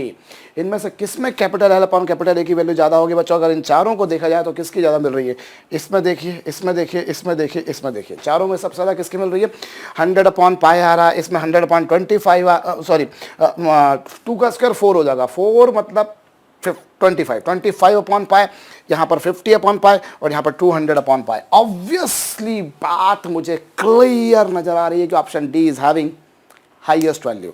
So this can be extended most easily. इसको सबसे ज़्यादा आसानी से और सबसे कम आसानी से अगर बोला जाए तो मेरे ख्याल से ये चारों रेशो में बच्चों ये वाला आ रहा है। तो this would be extended with most difficulty, while this can be extended most easily. इसको सबसे आसानी से और इसको सबसे कठिनता से आप प्रसारित खींच पाओगे। आई रिपीट बच्चों, जिसमें capital L upon capital A ज़्यादा होगा उसकी स्मॉल l ज़्यादा होगी। यूँ कहा जाए जिसमें capital L upon capital A ज़्यादा होगा उसमें फोर्स कम होगा, और फोर्स कम तब भी एक्सटेंशन आसान, और अगर चेंज इन लेंथ ज़्यादा तब भी एक्सटेंशन ज़्यादा या फिर आसान, सुलभ, सहज, सरल हो जाएगा। इस बेसिस पर भैया option D can be extended most easily, while option B can be extended with most difficulty, और ये सबसे आसानी से। एनीवेज हम लोग आगे बढ़ते हैं बच्चों। एक प्रश्न मैं आपको और देता हूं, यहां पर आपके पास में बच्चों ये लीजिए एक रॉड है, यू हैव अ रॉड बच्चों, और यहां पर एक रॉड आपको ऐसी दे रखी बच्चों जिसका वेट आपको दे रखा है W, जिसका वेट कितना दे रखा है, या चलिए वेट नहीं देते हुए आप कर लीजिए काम, इसका मास आपको दे रखा है M, और इस मटेरियल का यंग्स मॉडुलस है Y बच्चों, इसकी ओरिजिनल लेंथ है L, और इसका जो एरिया ऑफ क्रॉस सेक्शन आप देख रहे हैं बच्चों वो है A। आपने इसको लटका दिया, सस्पेंड कर दिया, you have suspended it like this. आप इसे लटका चुके हैं बच्चों, आपको यहाँ पर इसकी लेंथ में चेंज कितना आएगा बताना है। Change in length due to its own weight, इसके स्वयं के भार के कारण इसके लंबाई में परिवर्तन कितना आएगा बच्चों? खटाखट फटाफट वीडियो को पॉज करके कीजिए। प्रश्न बोल रहा हूं फिर से, रॉड का मास m है, लेंथ l है, क्रॉस सेक्शनल एरिया a है, और क्या होगा बच्चों, यहां पर आपको इसकी लेंथ में चेंज निकालना है, लंबाई में परिवर्तन निकालना है due to its own weight. अब क्या होगा यहां पर ध्यान दीजिए बच्चों, इस तरह के प्रश्न हम लोग ढेरों कर चुके हैं पहले भी, कोई बहुत जटिल काम मैंने आपको नहीं दिया है। एक्चुअली यहां पर आप देखिए बच्चों, जब आपने रॉड को ऐसे सस्पेंड किया, when you suspended this rod like this, then what happens, पूरा का पूरा वेट बच्चों यहाँ नहीं लग रहा है। अगर यहाँ देखा जाए तो बिल्कुल भी वेट नहीं है, और यहाँ वेट इसके नीचे के मास के कारण है, और यहाँ वेट इसके नीचे के मास के कारण है, यहाँ वेट इसके नीचे के मास के कारण है, यहाँ वेट इसके नीचे के मास के कारण है, और यहाँ वेट अनडाउटेडली बच्चों इसके नीचे के मास के कारण है। भैया आप जब रॉड को सस्पेंड करोगे तो कहीं पर भी वेट उसके नीचे के मास के कारण होगा, उसके नीचे का मास उसको खींचेगा, ऑब्वियस सी बात है। भाई यहाँ पर ऐसा नहीं है कि हर जगह पर फोर्स सेम लग रहा है। कई लोगों ने अगर वीडियो को पॉज करके किया होगा तो पूरी रॉड पर फोर्स एक जैसा ले लिया होगा, लेकिन वो कहना बच्चों गलत होगा। क्यों? क्योंकि अलग अलग क्रॉस सेक्शन पर बच्चों फोर्स अलग रहा है। यहाँ कुछ फोर्स नहीं है, यहाँ फोर्स इसके नीचे के मास के कारण, यहाँ फोर्स इसके नीचे के मास के कारण, यहाँ फोर्स इसके नीचे के मास के कारण, यहाँ फोर्स इसके नीचे के मास के कारण, और यहाँ फोर्स बच्चों अनडाउटेडली उसके। Everywhere the force is varying, force बदल रहा है, अलग अलग जगह पर अलग अलग आ रहा है। कहीं पर भी आप फोर्स देखिए बच्चों, उसके नीचे के मास के कारण लग रहा है। मेरे ख्याल से पिक्चर समझ में आ रही होगी बच्चों।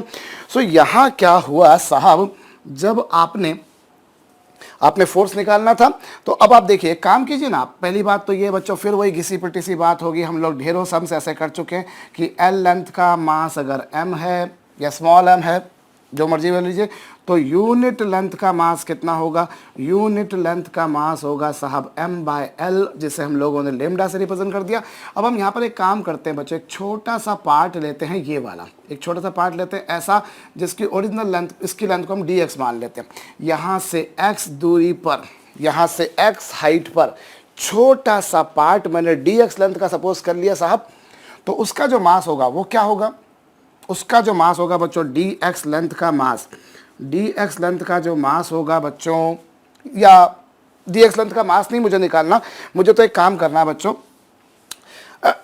x लेंथ का मास निकालता हूँ। x लेंथ का मास कितना होगा? x लेंथ का मास होगा साहब लेमडा इंटू एक्स, मतलब लेमडा की वैल्यू इतनी, और ये लीजिए साहब।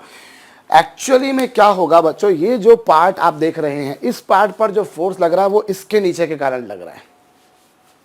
अरे भाई यहाँ पर जो फोर्स लग रहा है वो उसके नीचे के मास के कारण लग रहा है। यही पिक्चर सामने आ रही है आपके। यहाँ पर जो फोर्स लग रहा है बच्चों वो उसके नीचे के मास के कारण लग रहा है, तो आपने उसके नीचे का मास निकाल दिया, वो इतना आ गया। अब उसकी लेंथ में चेंज कितना आएगा? भाई चेंज इन लेंथ का फार्मूला आपके पास में FL/AY होता है। अब आप देखिए, मान लीजिए जो है चेंज इन लेंथ बच्चों DL आया, और फोर्स कितना लगा? इस जगह पर अगर फोर्स देखा जाए तो जैसा मैं बार बार आपसे 4 बार कह चुका हूं बच्चों कि इस जगह पर जो फोर्स लगेगा वो उसके नीचे के मास के कारण लगेगा। तो ये देखिए change in length, capital F कितना होगा बच्चों? कैपिटल F की वैल्यू उसके नीचे का मास, उसका नीचे का मास कितना बच्चों? m/l इंटू एक्स इंटू जी। भाई ये फोर्स होगा यहाँ पर वेट के बराबर, भार के बराबर, और फोर्स होगा बच्चों वेट के बराबर, तो ये तो हो गया mass into G into original length. और ओरिजिनल लेंथ कितनी बच्चों? इतना जो पोर्शन आपने लिया है, ये जो पोर्शन आपने लिया है, इस पोर्शन की लेंथ कितनी है बच्चों? dx।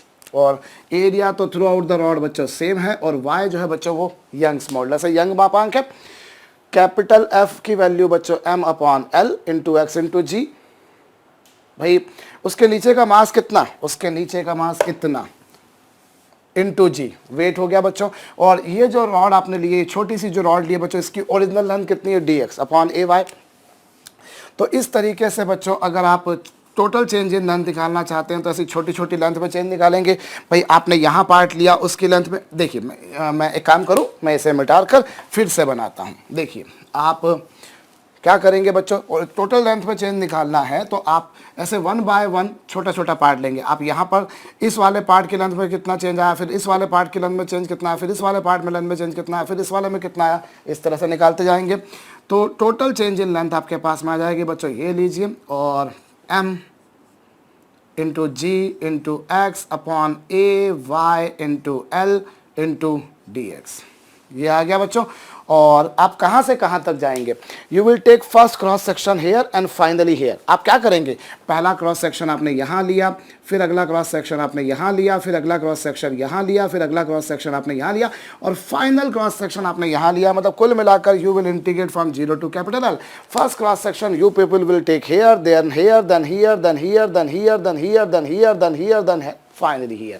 So I would go for integrating it from 0 to capital L, और ये बच्चों M G upon A Y L आएगा, और इसको इंटीग्रेट करेंगे बच्चों, then it would be X square upon 2 and limit would be बच्चों 0 to L। भाई एक्स का इंटीग्रेशन के आ रहा है, एक्स स्क्वायर बाय 2 आ रहा है, ये लीजिए, और ये लीजिए बच्चों, ये हो गया M G into L square minus 0 square upon कितना बच्चों 2ay l, ये एम जी, और फिर x की जगह l पुट करा, x की जगह 0 पुट करा अपॉन दिस, और l से l कैंसिल हो जाने के बाद बच्चों मेरे ख्याल से बड़ी सरलता पूर्वक आंसर आ गया आपका mgl अपॉन 2ay। कोई बहुत बड़ा काम नहीं है, ऐसे इंटीग्रेशन के ढेरों प्रॉब्लम आप लोग पहले भी कर चुके हैं फिजिक्स में बच्चों, और मैं पहले भी आपसे कहता रहा हूँ, अगर आप इंटीग्रेशन को यूज़ नहीं करते हो फिजिक्स में तो फिजिक्स अधूरा है। कम से कम किसी भी छोटे मोटे लेवल की भी एंट्रेंस कॉम्पिटिटिव आप उठाओगे बच्चों, उस पर क्वेश्चन बनना ही बनना है। आई रिपीट बच्चों, एक्चुअली में क्या हो रहा है कि जो आप यहाँ पर एक बात समझिए कि जब आप रॉड पर फोर्स लगाएंगे तो उसकी लेंथ में चेंज आएगा। अब डिफरेंट क्रॉस सेक्शन पे फोर्स डिफरेंट लग रहा है एट एवरी क्रॉस सेक्शन। भाई आप इस क्रॉस सेक्शन पर फोर्स देखें तो इस क्रॉस सेक्शन पर फोर्स बच्चों इसके नीचे के मास के कारण, इस क्रॉस सेक्शन पर इसके नीचे के मास के कारण, ऑब्वियस सी बात है, आप जितना ऊपर जाओगे उसके नीचे उतना ज़्यादा मास होगा, और चेंज हो रहा है, मास चेंज हो रहा है, नीचे वाला मास चेंज हो रहा है, और अगर नीचे वाला मास चेंज होगा तो फोर्स चेंज होगा, नीचे वाला मास चेंज होगा तो फोर्स चेंज होगा, और अगर फोर्स चेंज होगा तो अलग अलग पार्ट के लेंथ में चेंज भी अलग अलग आएगा। भाई ए सबका सेम है, वाई सबका सेम है, चलिए आपने सब पार्ट की लेंथ को डी एक्स ही माना, बट लेंथ में चेंज बच्चों कैपिटल एल सबका सेम, सबका डी एक्स दिया, सबका एरिया सेम, सबका ये सेम, लेकिन अलग अलग क्रॉस सेक्शन पे फोर्स अलग अलग आ रहा है। और हम लोग सैकड़ों बार पहले भी बोल चुके हैं बच्चों की वेरिएशन आता है तो साथ में फ्री में एक चीज़ लेकर आता है जिसे हम प्यार से समाकलन कहते हैं, और आंग्ल भाषा में इंटीग्रेशन कहते हैं। So I need to apply the concept of integration, समाकलन मुझे यूज़ करना पड़ेगा बच्चों। और ये लीजिए साहब, इस जगह पर आपने फोर्स निकाला, भाई आप देखना चाहते हैं कि इस जगह पर इसके नीचे के मास के कारण कितना फोर्स होगा, वो देखना पड़ेगा आपको। तो पहले उसके नीचे का मास निकाल दिया, फिर फोर्स कितना होगा, मास इंटू जी, एम इंटू जी, तो ये फोर्स हो गया बच्चों, इनटू इस पार्ट की जो लेंथ आपने ली है वो dx ली है अपॉन दिस, और लिमिट लगाएंगे बच्चों 0 से कैपिटल L तक, सॉल्व करेंगे mgl अपॉन 2ay, सिंपल आ जाएगा बच्चों। और कोई बहुत बड़ा काम मैंने नहीं करा है, मेरे ख्याल से कई लोग इसको और ज़्यादा अक्लमंदी लगा कर लिया करते हैं कि सर कहाँ इतना लंबा चौड़ा काम कर रहे हो। कुछ मत करो सर, आप इसको इस तरह से समझो सर कि आप एक काम करो, यहाँ पर कितना फोर्स है सर, यहाँ पर देखो कोई फोर्स नहीं है, और सर यहाँ पर कितना फोर्स है सर, यहाँ पर फोर्स है mg, क्योंकि सर देखो छोटी सी बात है सर इसके नीचे कोई मास है क्या, इसके नीचे कोई मास नहीं है, इसलिए यहाँ पे फोर्स 0, और सर इसके नीचे तो पूरा का पूरा मास उसके ही नीचे है। भाई इसके नीचे कोई फोर्स कोई मास है ही नहीं, इसके नीचे पूरी बॉडी, इसके नीचे पूरा का पूरा फोर्स। तो सर आप एक काम करो, आप ना ये लो ना ये लो, ना ये, आप तो हिसाब से लगा लो। हिसाब से मतलब क्या, ना तेरी ना मेरी, चल दोनों का एवरेज ले लेते हैं साहब।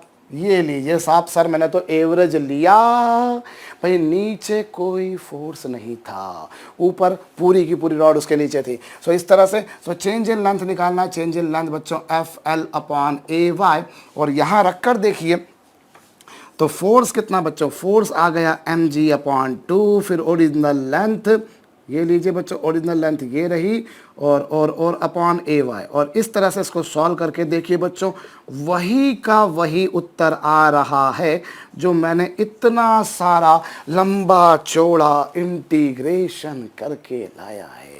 जो मैं इंटीग्रेशन करके लाया है भैया आंसर, वो तो मेरे पास में एक ही स्टेप में आ रहा है कि नहीं बाबा? एकदम बोले तो राप चांडूस तरीके से आ रहा है भैया। तो जो आंसर इतना लंबा चौड़ा इंटीग्रेशन करके आया वही ऐसे भी आ गया। लेकिन बच्चों मैं आपको पहले भी बोल चुका हूं कि ये जो एवरेज लेने की आदत है ना, बड़ी गंदी आदत है ये। क्योंकि अभी तो बाई चांस रॉड ऐसी थी बच्चों जिसकी थिकनेस हर जगह एक जैसी थी, the thickness of rod was same everywhere its length was same. लेकिन अगर फर्ज कीजिए इसकी लेंथ अगर अलग अलग जगह पर बच्चों अलग अलग होती, अगर मान लीजिए अलग अलग मटेरियल चेंज होते जाता, डेंसिटी चेंज होती जाती, ये रॉड, अभी तो रॉड थी, यूनिफॉर्म थिकनेस की रॉड थी, अगर इमेजिन कीजिए यूनिफॉर्म थिकनेस की रॉड ना होते हुए मान लीजिए इस तरह का कोई ट्रायंगल होता, तब ये मेथड बच्चों फेल हो जाती, ये मेथड काम नहीं करती। लेकिन ये मेथड हमेशा काम करती, क्योंकि एवरेज लेने की बच्चों कुछ लिमिटेशंस होती हैं। अगर रॉड हर जगह यूनिफॉर्म थिकनेस की है, हर जगह मटेरियल एक जैसा है तो चल पाएगा, और मान लीजिए मटेरियल एक जैसा हो लेकिन थिकनेस चेंज हो जाए, या थिकनेस सेम रहे मटेरियल चेंज होते जाए, तो बच्चों फिर आपका ये एवरेज वेवरेज वाला फंडा काम नहीं करेगा। तब तो भैया ये इंटीग्रेशन वाला ही काम करेगा, और उसी को समझो। कभी कभार लग जाता है, ठीक है, अच्छी बात है, जल्दी हो जाता है, बहुत खुश हो जाएंगे हम। लेकिन हम बच्चों जिन एंट्रेंस एग्जामिनेशंस को टारगेट कर रहे हैं उनमें इतने सरल प्रश्न बनते नहीं हैं आज की डेट में। तो कम से कम कोई स्टेट लेवल के एग्जाम हो तो मैं नहीं कहता हूँ, बट जनरली नेशनल लेवल के एग्जाम्स में बच्चों इस तरह के प्रश्न नहीं बना करते हैं, और इसीलिए आपको ये मेथड्स का ज्ञान होना जरूरी है। एनीवेज, तो ये आपके पास में बच्चों चेंज इन लेंथ आ गया। ठीक इसी प्रकार से मैं आपको एक और बात बताता हूँ बच्चों, एक्चुअली में क्या होता है, हम जो बोलते हैं ना, हमने यहाँ पर एफ फोर्स लगाया और चेंज इन लेंथ कितना आ गया, चेंज इन लेंथ आ गया F L upon A Y, हम लोग बोला करते हैं कि, तो हम यहाँ पर भी एक गलती करते हैं बच्चों। हम क्या करते हैं, हमने फोर्स एफ इस एंड पे लगाया और हम ये मानकर चलते हैं कि इसके हर किसी क्रॉस सेक्शन पर जो फोर्स है, इस क्रॉस सेक्शन पर भी एफ है, इस पर भी एफ है, इस पर भी एफ है। This force F is applied at one and, एक एंड पे लगाते हो आप, और आप ये मानकर चल रहे हो कि आपने जो एफ फोर्स लगाया वो पूरी रॉड पर एक जैसा लगा, यहाँ पर भी एफ लगा, यहाँ पर भी एफ लगा, यहाँ पर भी एफ लगा, यहाँ पर भी एफ लगा। पर प्रैक्टिकली ऐसा होता नहीं है बच्चों, कई बार प्रैक्टिकली डजंट हैपन। आप लोगों को मैं याद दिलाऊं, हम लोगों ने क्वेश्चन करा है बच्चों बड़ा सिंपल सा, कि हमने एक एंड पे एफ फोर्स लगाया, इस एंड से एक्स डिस्टेंस पर जो क्रॉस सेक्शन बनता है यहाँ पर कितना फोर्स लगेगा, याद आया? बिल्कुल हम लोग देख चुके हैं बच्चों। और वो कितना फोर्स लगता था, वो लगता था एक्चुअल फोर्स। अब यहाँ का फोर्स सपोज कर लीजिए, चलिए मैं स्मॉल एफ मान लेता हूँ, तो यहाँ स्मॉल एफ आप लोग देख चुके हैं ऑलरेडी बच्चों, मैं करा चुका हूँ आपको, L minus X upon L, ऐसा होता था, आपको ध्यान हो बच्चों? हम लोगों ने करा है, एनएलएम में करा, न्यूटन लॉज ऑफ मोशन में करा बच्चों, कि हमने अगर मैं आपसे क्या कहना चाह रहा हूं बच्चों, हमने जो फोर्स एफ लगाया वो फोर्स हमने एक क्रॉस सेक्शन पे लगाया, और हमने ये मान लिया कि साहब इस पूरी रॉड के हर क्रॉस सेक्शन पर एफ ही लग रहा है। फोर्स सब पे लग रहा है, इसमें कोई डाउट नहीं, फोर्स यहाँ भी लग रहा है, फोर्स यहाँ भी लग रहा है, फोर्स यहाँ भी लग रहा है, यहाँ यहाँ यहाँ जहाँ जहाँ तुम्हारी नज़र जाती है वहाँ वहाँ फोर्स लग रहा है। लेकिन हम ये मानकर चल रहे हैं कि हर क्रॉस सेक्शन पर फोर्स सेम लग रहा है, लेकिन ऐसा हो नहीं रहा है बच्चों। एक्चुअली यहाँ फोर्स जो आपने लगाया, धीरे धीरे जैसे जैसे आप दूर जाएंगे बच्चों, वैसे वैसे वो फोर्स कम होते जाएगा, वो फोर्स कम होते जाएगा, और वो फोर्स कम होते जाएगा, और एक्स डिस्टेंस दूर जो क्रॉस सेक्शन बनेगा बच्चों, वहाँ पर फोर्स ऐसा लगेगा।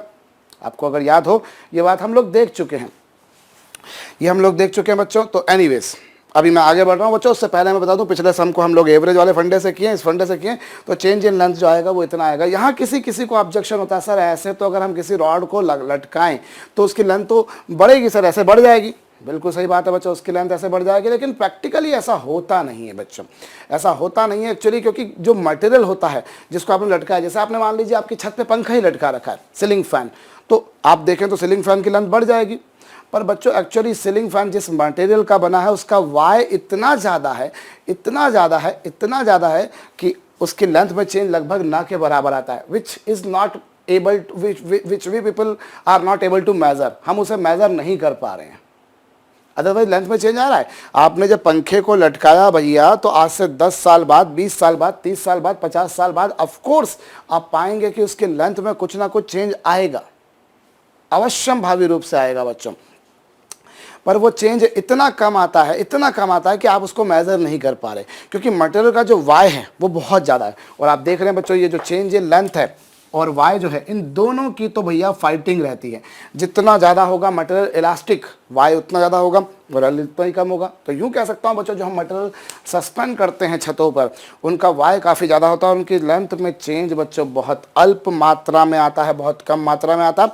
तो चलिए, मेरे ख्याल से ये अब आपको समझ लेना चाहिए कि भैया यहाँ एक्चुअली हम लोग जिन भी अप्लायंसेस को छत से लटकाए हुए हैं, उनका वाई काफ़ी ज़्यादा है और उनका वाई काफ़ी ज़्यादा होने से उनका चेंज इन लेंथ काफ़ी कम आ रहा है बच्चों। एनीवेज, अब आपने ये देखा बच्चों कि अगर आपने यहाँ पर एफ फोर्स लगाया तो इससे एक्स डिस्टेंस पर जो क्रॉस सेक्शन बन रहा है वहाँ पर फोर्स कितना लग रहा है बच्चों, capital F into L minus X upon capital L, इतना लग रहा है। अब यहाँ पर भी वही काम कर सकते हो बच्चों, यहाँ पर भी एक छोटा सा पार्ट आप कंसिडर कर लो, जिसकी थिकनेस कितनी ले लो, जिसकी ओरिजिनल लेंथ आप डी एक्स ले लो, तो उसकी लेंथ में चेंज कितना आएगा, उसकी लेंथ में चेंज आएगा बच्चों कितना, उसकी लेंथ में चेंज आएगा बच्चों वहाँ पर लगने वाला फोर्स इंटू और इसकी original length upon A into Y, ये आएगा। और चेंज इन लेंथ, चलिए, और फोर्स कितना लगा उस एंड पर बच्चों, वो अभी आपने थोड़ी देर पहले देखा, F into L minus X upon capital L. भाई ये हम लोग देख चुके हैं, मैंने आपको तरीका बताया था कि आप सिंपल सा काम कर दो, इन दोनों को एक धागे से स्प्लिट कर दो, याद आ रहा होगा आपको, देख चुके आप लोग। तो ये इस तरह से force into D X upon A into Y, फिर वही घिसा पिटा सा काम होगा बच्चों। जो टोटल लेंथ में चेंज आएगा वो टोटल आप सबका सम कर लेंगे, भाई इसकी लेंथ में कितना चेंज आया, वैसे इसकी लेंथ में कितना चेंज आया, इसमें कितना, इसमें कितना, इसमें कितना, इन सब की लेंथ में आप चेंज निकालोगे तो टोटल चेंज इन लेंथ आएगा। और इस तरीके से बच्चों ये आएगा capital F into L minus X upon L into A Y into बच्चों डी एक्स, ये। और लिमिट क्या होगी बच्चों, ऑफ कोर्स 0 टू एल। भाई सबसे पहला क्रॉस सेक्शन आप जो एज्यूम करेंगे बच्चों वो यहाँ पर एज्यूम करेंगे, सबसे पहला क्रॉस सेक्शन आप यहाँ एज्यूम करेंगे, अगला यहाँ पर, फिर यहाँ पर, फिर यहाँ पर और फाइनली यहाँ पर। So you will integrate from 0 to capital L, 0 से कैपिटल एल तक आप इसको इंटीग्रेट कर लेंगे। और ये F L upon A Y, limit 0 to capital L है बच्चों, ये लीजिए, चेंज इन लेंथ आपको निकालना है। और ये है L minus X into D X, ये लीजिए, और capital F upon L A Y, और एल का इंटीग्रेशन होगा बच्चों L X limit 0 to L, और एक्स का इंटीग्रेशन होगा बच्चों X square by 2 limit 0 to L. और इत्मीनान से इसको हल करके देख लीजिए बच्चों, लिमिट पुट करना is not a big deal for you people, आप इसको आराम से हल करके देख लीजिए। यू विल फाइंड जो चेंज इन लेंथ आएगा बच्चों वो आएगा F into capital L upon 2 ए वाई, इस तरह से, इस तरह से कुछ आएगा बच्चों। अगर हम ऐसा मान कर चलें कि अगर हमने एक क्रॉस सेक्शन पर जो फोर्स लगाया पूरी रॉड पर वही का वही फोर्स लगा, same force has been applied at all the cross section, तो ठीक है, तब आप जो फार्मूला लिखते थे वो है। लेकिन बच्चों if rod is free to move, अगर रॉड मूव करने के लिए फ्री है तो ऑब्वियस सी बात है बच्चों, उस केस में डिफरेंट क्रॉस सेक्शन पर डिफरेंट फोर्स लगेगा। तो आपको अगर इसकी लेंथ में एक्सटेंशन निकालना है तो इसकी लेंथ में एक्सटेंशन जो आएगा बच्चों वो कुल मिलाकर कुछ इतना आएगा। और आपने पहले एक्स डिस्टेंस पर जो क्रॉस सेक्शन बना वहां पर फोर्स निकाला, इस तरीके से आपको याद हो बच्चों, हमने धागे से बांध दिया था, धागे में टेंशन निकाला था, फिर इस छोटे से पार्ट की लेंथ में चेंज निकाला बच्चों, तो उस पर लगने वाला फोर्स इंटू उसके original length upon A Y, force की वैल्यू रखी, लिमिट 0 टू एल। भाई सबसे पहला क्रॉस सेक्शन यहाँ पर, सबसे फाइनल यहाँ पर, 0 से कैपिटल एल तक आप इसको इंटीग्रेट करोगे, आपके पास में चेंज इन लेंथ आ जाएगा, लंबाई में परिवर्तन आ जाएगा बच्चों। और ये आंसर जो आ रहा है कैसा आ रहा है, कुछ इस तरह से मान सकते हैं कि जैसे हमने ये फोर्स एफ लगाया, हमने ये जो फोर्स एफ लगाया बच्चों, तो हम यूँ मान सकते हैं कि हमने ये फोर्स बच्चों इसके सेंटर पे लगाया, और सेंटर पे लगाया तो लेंथ कितनी हो गई L/2। This can be considered in this वे कि जैसे दैट फोर्स F जो हमने लगाया था वो एक एंड पे लगाया था, practically that force which I applied here was acting at one and. लेकिन यदि मैं ऐसा ना करते हुए बच्चों उसी फोर्स को उसके अगर उसके सेंटर पे लगा दूँ, उसके केंद्र पे लगा दूँ, तो चेंज इन लेंथ क्या होगा बच्चों, कैपिटल एफ इंटू कितना बच्चों L/2 अपॉन ए वाई। ऐसा करने से भी आंसर वही आएगा। You can suppose this problem as that force, that external force capital F has been applied at its center, so that length of the rod would be counted as, would be measured as L/2। तो F L और upon A Y, इस तरह से कर लें। या आप इसको इस तरह से भी समझ सकते हैं बच्चों कि जैसे ये रॉड थी आपके पास जिसके एक एंड पर आपने फोर्स लगाया था, यू कैन ऑल्सो एज्यूम कि साहब ये जो फोर्स हमने लगाया है वो हमने यहाँ लगाया, कुछ आधा फोर्स आपने यहाँ लगाया F/2 और आधा फोर्स आपने यहाँ लगाया। अगर उससे करेंगे तब भी वही आएगा, चेंज इन लेंथ कितना आएगा बच्चों, force into original length upon A Y. ऐसा भी आप समझ सकते हैं कि दोनों एंड पर आपने F/2 फोर्स लगा दिया, इधर भी F/2 और इधर भी F/2। तो इसको इस तरीके से भी मेरे ख्याल से समझा जा सकता है, कोई बहुत जटिल कठिन कॉम्प्लेक्स किस्म की बात नहीं है। एनीवेज, सो हम लोग थोड़ा सा और आगे बढ़ते हैं बच्चों। तो ये अभी हम लोग जो पढ़ रहे हैं वो लॉन्जिट्यूडिनल इलास्टिसिटी है बच्चों, जिसमें जो फोर्स लगाया गया है वो लेंथ के अलोंग लगाया गया है बच्चों, टू चेंज द लेंथ। अब यहाँ एक बात आप ध्यान दीजिए बच्चों, जब आप लेंथ को चेंज करते हो तो मटेरियल का जो वॉल्यूम है बच्चों उसमें तो कोई चेंज नहीं आएगा। मैं डायग्राम के माध्यम से समझाता हूँ। ये आपके पास में रॉड थी, अब आपने इस पर फोर्स लगाया, इस पर फोर्स लगाया बच्चों, जैसा कि आप देख रहे हैं। तो इसमें कोई संशय संदेह नहीं है बच्चों कि इसमें अगर आपने फोर्स लगाया है तो इसकी लेंथ जो है वो बढ़ जाएगी। Its length has been appreciated, has been enhanced, बढ़ चुकी बच्चों। लेकिन यहाँ एक बात और भी तो है बच्चों, when you increase its length then its area of cross section is decreased. अगर आपने फोर्स को बढ़ा लगाकर बच्चों उसकी लेंथ बढ़ाई, ये सपोज कीजिए कैपिटल एल है, ये सपोज कीजिए बच्चों कैपिटल एल है, और जो चेंज इन लेंथ आ रहा है वो आ रहा है बच्चों स्मॉल एल। भैया मैंने अगर कैपिटल एल लेंथ की रॉड पर फोर्स लगाया तो उसकी लेंथ में चेंज आ गया, स्मॉल एल आ चुका। अब यहाँ एक बात और भी तो है बच्चों, जब आप इसकी लेंथ बढ़ाएंगे तो इसका एरिया कम हो जाएगा, वॉल्यूम तो कांस्टेंट है, the total volume is constant, yes. Material तो इतना ही है, खींचोगे पतली हो जाएगी, दबाओगे पतली मोटी हो जाएगी। तो यहाँ एक्चुअली बच्चों दो तरह के स्ट्रेन आते हैं, दो तरह के स्ट्रेन आते हैं। एक आपके पास में आता है बच्चों लॉन्जिट्यूडिनल स्ट्रेन, एक आपके पास में कौन सा स्ट्रेन आता है बच्चों, लॉन्जिट्यूडिनल स्ट्रेन, यानी कि अनुदैर्ध्य विकृति। लॉन्जिट्यूडिनल स्ट्रेन जो है बच्चों वो किसके बराबर होगा, change in length upon original length.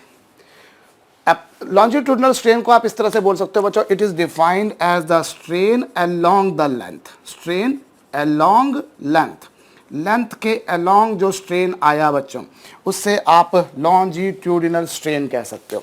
Apart from this longitudinal strain one more strain would be observe बच्चों, which is lateral strain, which is lateral strain. Lateral strain क्या होता है बच्चों, लैटरल स्ट्रेन होता है, भाई देखिए लॉन्जिट्यूडिनल स्ट्रेन क्या, along the force, along the length जो स्ट्रेन आपने ऑब्जर्व किया वो लैटरल स्ट्रेन, जिससे हम लैटरल का मतलब होता है बेसिकली बच्चों परपेंडिकुलर। तो यहाँ पर ये जो स्ट्रेन है बच्चों this is delta R upon R. भाई डेल्टा आर क्या, या डेल्टा आर क्या बच्चों, यहाँ पर change in radius, delta R जो है बच्चों this is change in radius. मैंने जैसा आपसे कहा कि अगर आपने इस पर फोर्स लगाया बच्चों तो रेडियस में परिवर्तन आएगा, और स्मॉल आर जो है बच्चों this is actual radius, this is actual radius बच्चों, वास्तविक त्रिज्या। डेल्टा आर जो है बच्चों this is change in radius, small R जो है बच्चों एक्चुअल रेडियस है। तो यहाँ पर आगे सुनिएगा बच्चों, यहाँ पर मैं फिर से बोल रहा हूँ, लॉन्जिट्यूडिनल स्ट्रेन होता है बच्चों change in length upon original length, strain along the length, और लैटरल स्ट्रेन का मतलब होता है बच्चों change in radius upon original radius. भाई फोर्स अप्लाई जो किया था उसके परपेंडिकुलर जो स्ट्रेन होगा, जो आपने फोर्स अप्लाई किया ना उसके परपेंडिकुलर जो स्ट्रेन होगा बच्चों उसे आप बुला करते हो lateral strain. You can call this was the strain along the length, and this lateral strain you can call बच्चों strain perpendicular to length, strain perpendicular to length, लंबाई के परिवर्तन, लंबवत, लंबाई के लंबवत आपने जो स्ट्रेन ऑब्जर्व किया है दैट यू कॉल एज बच्चों लैटरल स्ट्रेन। इन दोनों का जो रेशो होता है बच्चों, इन दोनों का जो रेशो होता है इससे हम लोग कहा करते हैं बच्चों सिग्मा। दोनों का जो रेशो होता है, किन दोनों का रेशो बच्चों, sigma is the ratio of बच्चों lateral strain, lateral strain upon longitudinal strain, longitudinal, मैं तो स्पेलिंग मिस्टेक करता रहता हूँ भैया तुम मत करना, लॉन्जिट्यूडिनल बहुत लंबी स्पेलिंग यार, भूल जाते हैं बीच बीच में। देखिए दोनों का रेशो जो होता है बच्चों, से आप बोला करते हैं सिग्मा, और सिग्मा को बड़े प्यार से लोगों ने नाम दिया बच्चों पॉइजन रेशियो, पॉइजन अनुपात। What is mean by Poisson ratio बच्चों? The ratio of lateral strain and longitudinal strain. Lateral strain और लॉन्जिट्यूडनल स्ट्रेन, इन दोनों का जो रेशो होता है बच्चों, उसे आप कहा करते हैं सिग्मा, यानी कि पॉइजन रेशो। कुछ इस तरह से मैं कह सकता हूं बच्चों, ये देखिए लैटरल स्ट्रेन क्या, डेल्टा आर अपॉन आर, और ये क्या बच्चों, change in length upon original length. और आगे मैं यहाँ पर बच्चों माइनस साइन लगा देता हूँ। I am putting a minus sign here. What does this minus sign represent? This minus sign represent बच्चों, जब लेंथ को बढ़ाओगे तो रेडियस कम हो जाएगी, और लेंथ को कम करोगे तो रेडियस बढ़ जाएगी।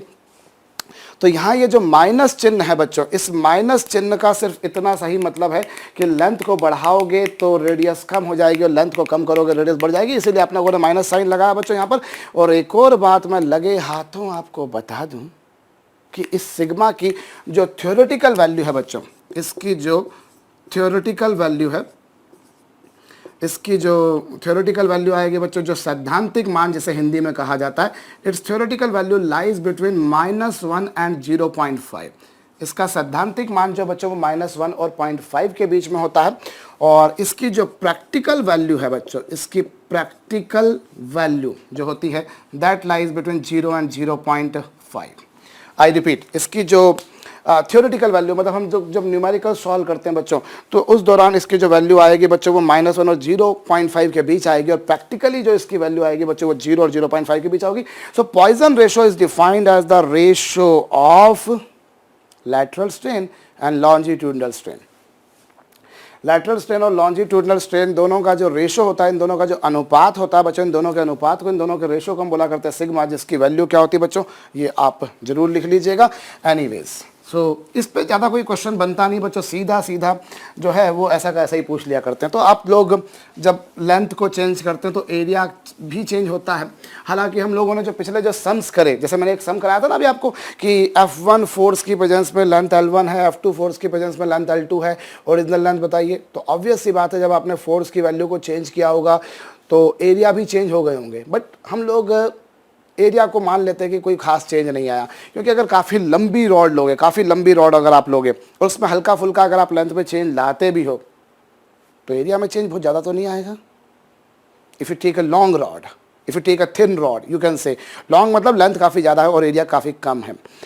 सो इन दैट कंडीशन क्या होगा बच्चों, उस केस में जो है आप बहुत ज़्यादा एरिया में चेंज नहीं आएगा। तो अमूमन हम लोग एरिया को कांस्टेंट ले लिया करते हैं। बट अगर हम बहुत मेजर केसेस में जाएंगे, जैसा मैंने आपसे कहा कि ये जो है बच्चों मैकेनिकल इंजीनियरिंग, सिविल इंजीनियरिंग की जान है, उस केसेस में आपको ढेरों ऐसी चीज़ें मिलेंगी बच्चों जहाँ पर आप लोग देखेंगे कि हाँ यार चेंज आता है, तो फिर उनको काउंट करना पड़ेगा। एनीवेज, तो ये छोटी सी बात थी बच्चों जो आपने देखी।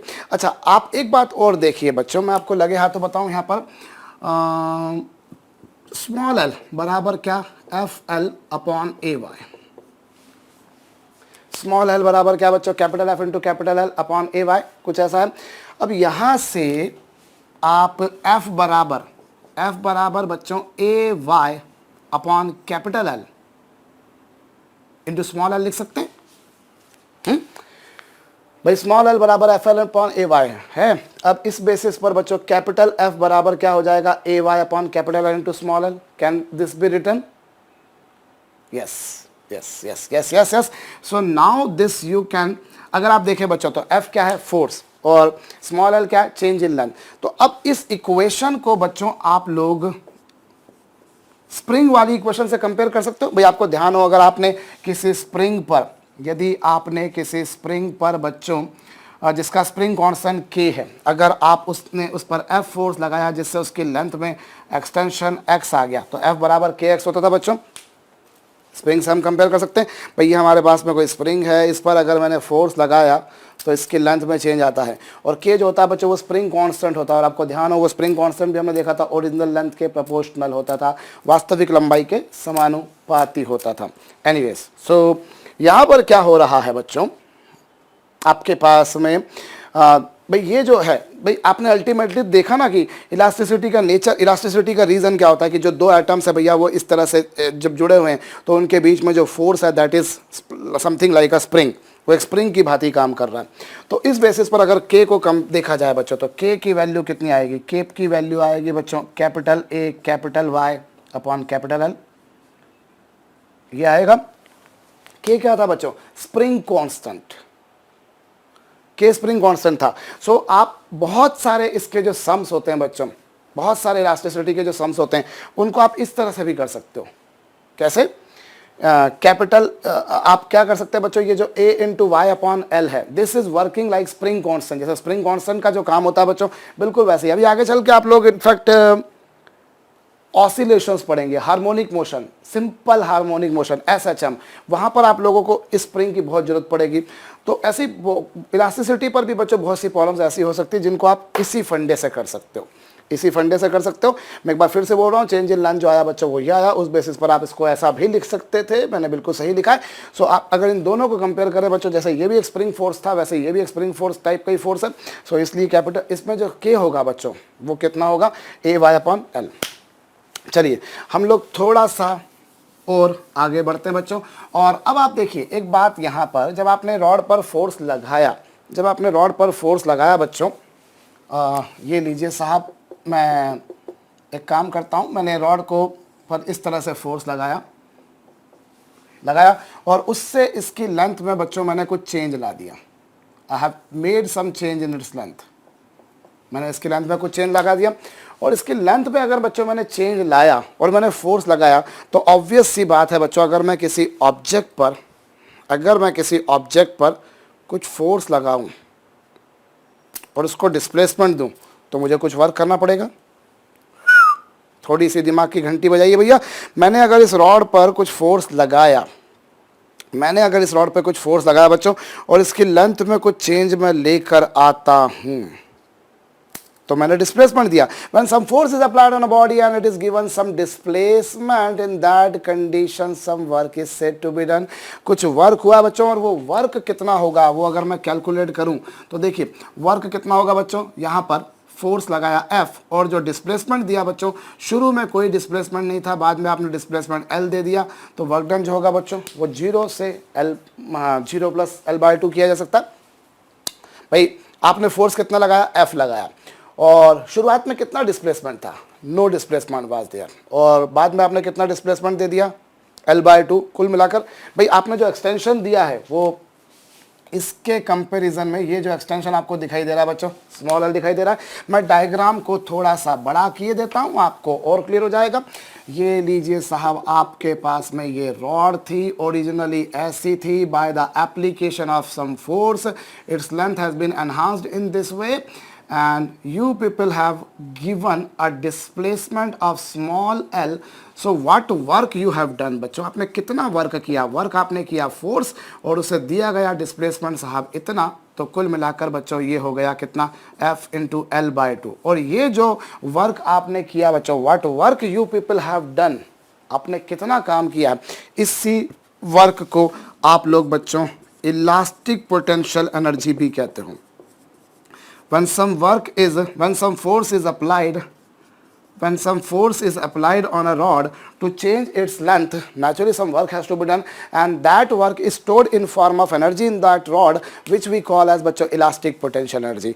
जब किसी रॉड पर मैं फोर्स लगाकर उसकी लेंथ को चेंज करता हूं, तो मुझे कुछ फोर्स लगाना पड़ता है, और फोर्स लगाने में मुझे कुछ वर्क करना पड़ता है, because I am giving some displacement exactly in the direction of force, so I need to do some work बच्चों, and that work I am going to do would be known as elastic potential energy. एक elastic potential energy आप लोगों ने बच्चों work energy के time पर पढ़ी थी स्प्रिंग में, वैसे ही यहाँ पर भी आ गए बच्चों। तो कितना कितना कितना वर्क आपने किया, शुरुआत में उसमें कोई विस्थापन नहीं था, बाद में विस्थापन ये हो गया। आप इस तरह से ले लें बच्चों, और या फिर यूं भी कह सकते हैं आप, इसको ऐसा ना करते हुए बच्चों आप इसको इस तरह से भी कह सकते हैं कि शुरू में कोई फोर्स नहीं था, अब आप धीरे धीरे जैसे जैसे आप इसे खींचेंगे वैसे वैसे आपको फोर्स बढ़ाना पड़ेगा। भाई कम खींचने के लिए कम फोर्स, ज़्यादा खींचने के लिए ज़्यादा फोर्स, और ज़्यादा खींचने के लिए और ज़्यादा फोर्स, और ज़्यादा खींचने के लिए और ज़्यादा फोर्स, और ज़्यादा खींचने के लिए और ज़्यादा फोर्स। अब इसे जितना ज़्यादा एक्सटेंड करेंगे बच्चों, आपको उतना ज़्यादा फोर्स लगाना पड़ेगा। सो शुरुआत में आपने कोई फोर्स नहीं लगाया था, बाद में आपने F फोर्स लगाया, gradually you will need to increase your force. For small extension, small force is required. For large extension, larger force is required. 0 plus f by 2 into length में जो आपने जितना डिस्प्लेसमेंट दिया, दोनों ही तरीके से कर सकते हो. You can go in this way, you can go in this वे. भाई कोई पहले फोर्स नहीं लगाया गया था. The rod was in original length. Gradually मैं फोर्स को बढ़ाते जाऊंगा, लेंथ में चेंज आते जाएगा. तो यही कुछ होगा बच्चों. तो आप इस तरह से कर लीजिए, इस तरीके से कर लीजिए. और चलिए साहब, तो कितना वर्क किया बच्चों, उस वर्क को हम बोला करते हैं इलास्टिक पोटेंशियल एनर्जी. और हम लोग पढ़ते हुए आ रहे हैं बच्चों बचपन से कि पोटेंशियल एनर्जी को हम लोग यू से रिप्रेजेंट करते हैं. सो यू की वैल्यू आ गई बच्चों 1/2 क्या ये. और कैपिटल एफ की वैल्यू आप लोग जानते हैं बच्चों कितनी होती है. कैपिटल एफ की वैल्यू होती है AY अपॉन, भाई आपके पास में ये एक्सप्रेशन है ना, अब मैं यहाँ लिखे देता हूँ बच्चों. हमारे पास में स्मॉल एल बराबर क्या था, FL अपॉन AY, यही था. चलिए मैं वही एक्सप्रेशन लिखता हूँ. तो कैपिटल एफ की वैल्यू बच्चों AY into small L upon upon upon upon upon upon capital L. ये लीजिए साहब, ये आपके पास में आ गया. और इसको आप बच्चों यदि 1/2 AY अपॉन L, मैं थोड़ा सा व्यवस्थित लिखना पसंद करता होता हूँ, इसलिए बोले मुझे मिटार के भी लिखना पड़े. I have no problem in that. ये लीजिए साहब 1/2 और ये कितना बच्चों, ये है आपके पास AY upon L into L square. So this is another formula. एक फार्मूला आपके पास में बच्चों इलास्टिक पोटेंशियल एनर्जी का ये वाला है, एक फार्मूला आपके पास में ये वाला है. मेरे ख्याल से ये समझ में आ गया होगा, कोई बहुत बड़ी बात मैंने आपसे नहीं की है. सो ये बच्चों आपके पास में इलास्टिक पोटेंशियल एनर्जी आ गई. अब हम यहाँ पर एक और भी काम कर सकते हैं बच्चों. एक और काम क्या कर सकते हैं, चलिए हम लोग देखते हैं. हम जो है साहब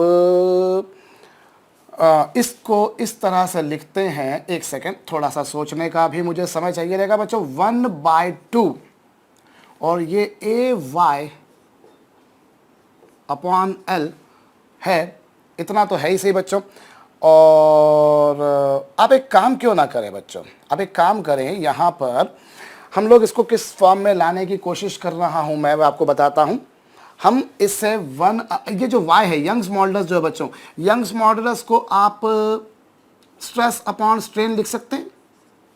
यंग्स मॉडुलस को आप स्ट्रेस अपॉन स्ट्रेन लिख सकते हैं, लिख सकते हैं भैया. जानते हो आप लोग यंग्स मॉडुलस जो होता है बच्चों वो स्ट्रेस अपॉन स्ट्रेन होता है, ये आप लोग जानते हो मेरे ख्याल से.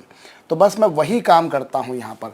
u बराबर 1/2 और इंटू में y अपॉन L, तो चलिए था ही था.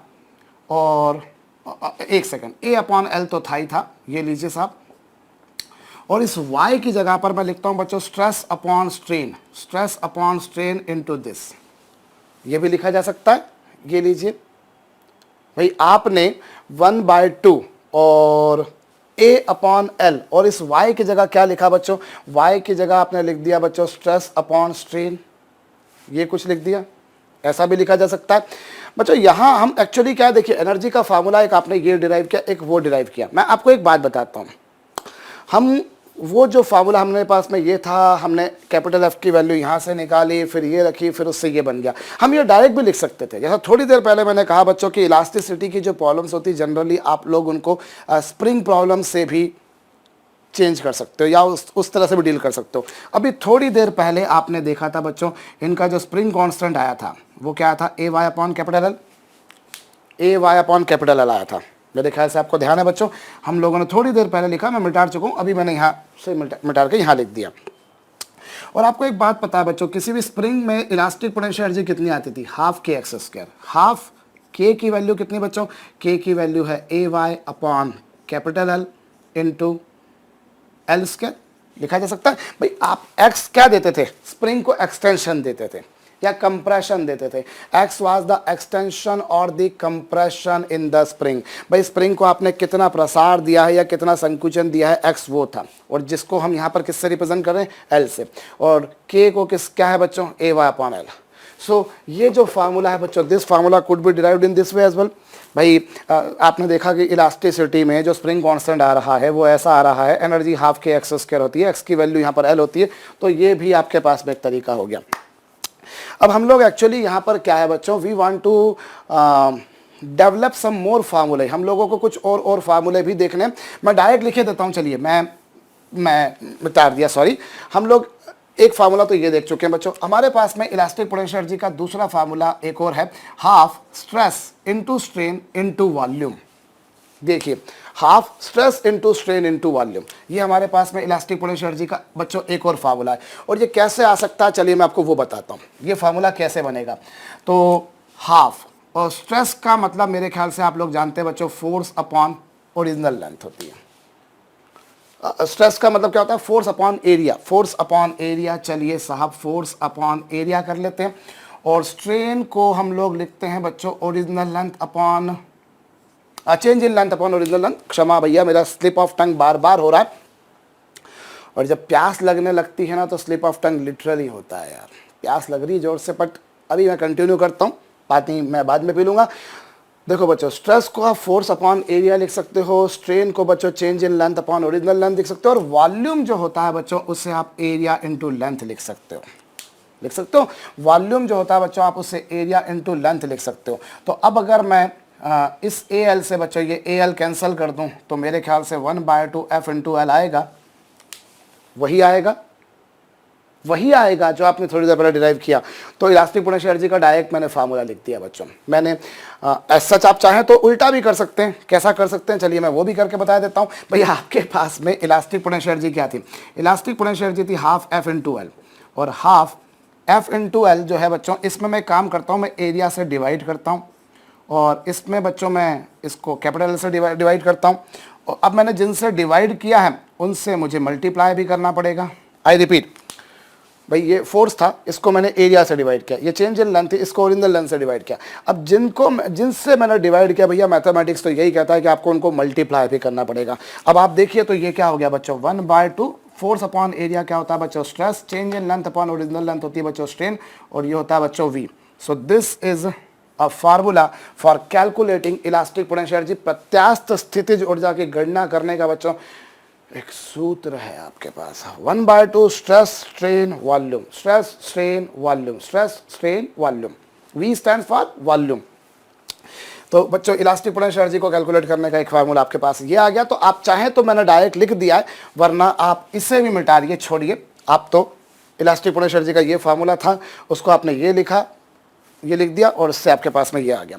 अब ये आपके पास आ गया बच्चों। और अब एक और तरीका भी हम लोग कर सकते हैं, क्या, उसके लिए मुझे थोड़ी सी अनुमति देंगे, मैं यहाँ पर मिटा दूँ या यहाँ लिखूँ? आप बोलोगे भी तो भी मुझे शायद कोई बोलेगा वहाँ पर, कोई बोलेगा यहाँ पर। तो चलिए साहब, मैं काम करता हूँ, मैं थोड़ा सा फिर से मिटा देता हूँ। और ये लीजिए साहब, u की वैल्यू 1/2, और मैंने ये जो था आपके पास फोर्स अपॉन एरिया से डिवाइड किया, और इसको मैंने कैपिटल L से डिवाइड किया, और जिनसे डिवाइड किया उनसे मल्टीप्लाई कर दिया। इस तरीके से 1/2 फोर्स अपॉन एरिया स्ट्रेस हो गया, ये आ गया स्ट्रेन, और ये आ गया volume. So this is another वे। एक बार बन जाए तो उसके बाद फिर कैसे भी कर सकते हो। और कई बार क्या होता है, हम सोचते सोचते भूल जाते हैं कि हम सोच क्या रहे थे। कम से कम मेरे साथ तो ऐसा बहुत बार होता है कि मैं सोच रहा हूँ, दिन भर सोच रहा हूँ, कुछ ना कुछ सोच रहा हूँ, और फिर बाद में थोड़ी देर बाद ये सोचता हूँ कि मैं सोच क्या रहा था। अभी भैया मैं वापस यहाँ आता हूँ, और जब मैंने जो है, जैसे मैं पहले आपको ये कराया, फिर मैंने कुछ और लिखा था, फिर मैं इस फार्मूले से इस फार्मूले पर आ गया कि आप इसको और कैसे डिराइव कर सकते हो। तो इट हैपन्स मैनी टाइम्स, ऐसी कोई बात नहीं भैया। और कोई भी व्यक्ति परफेक्ट तो नहीं होता यार, थोड़ा तो कभी कभी ध्यान भटकता है।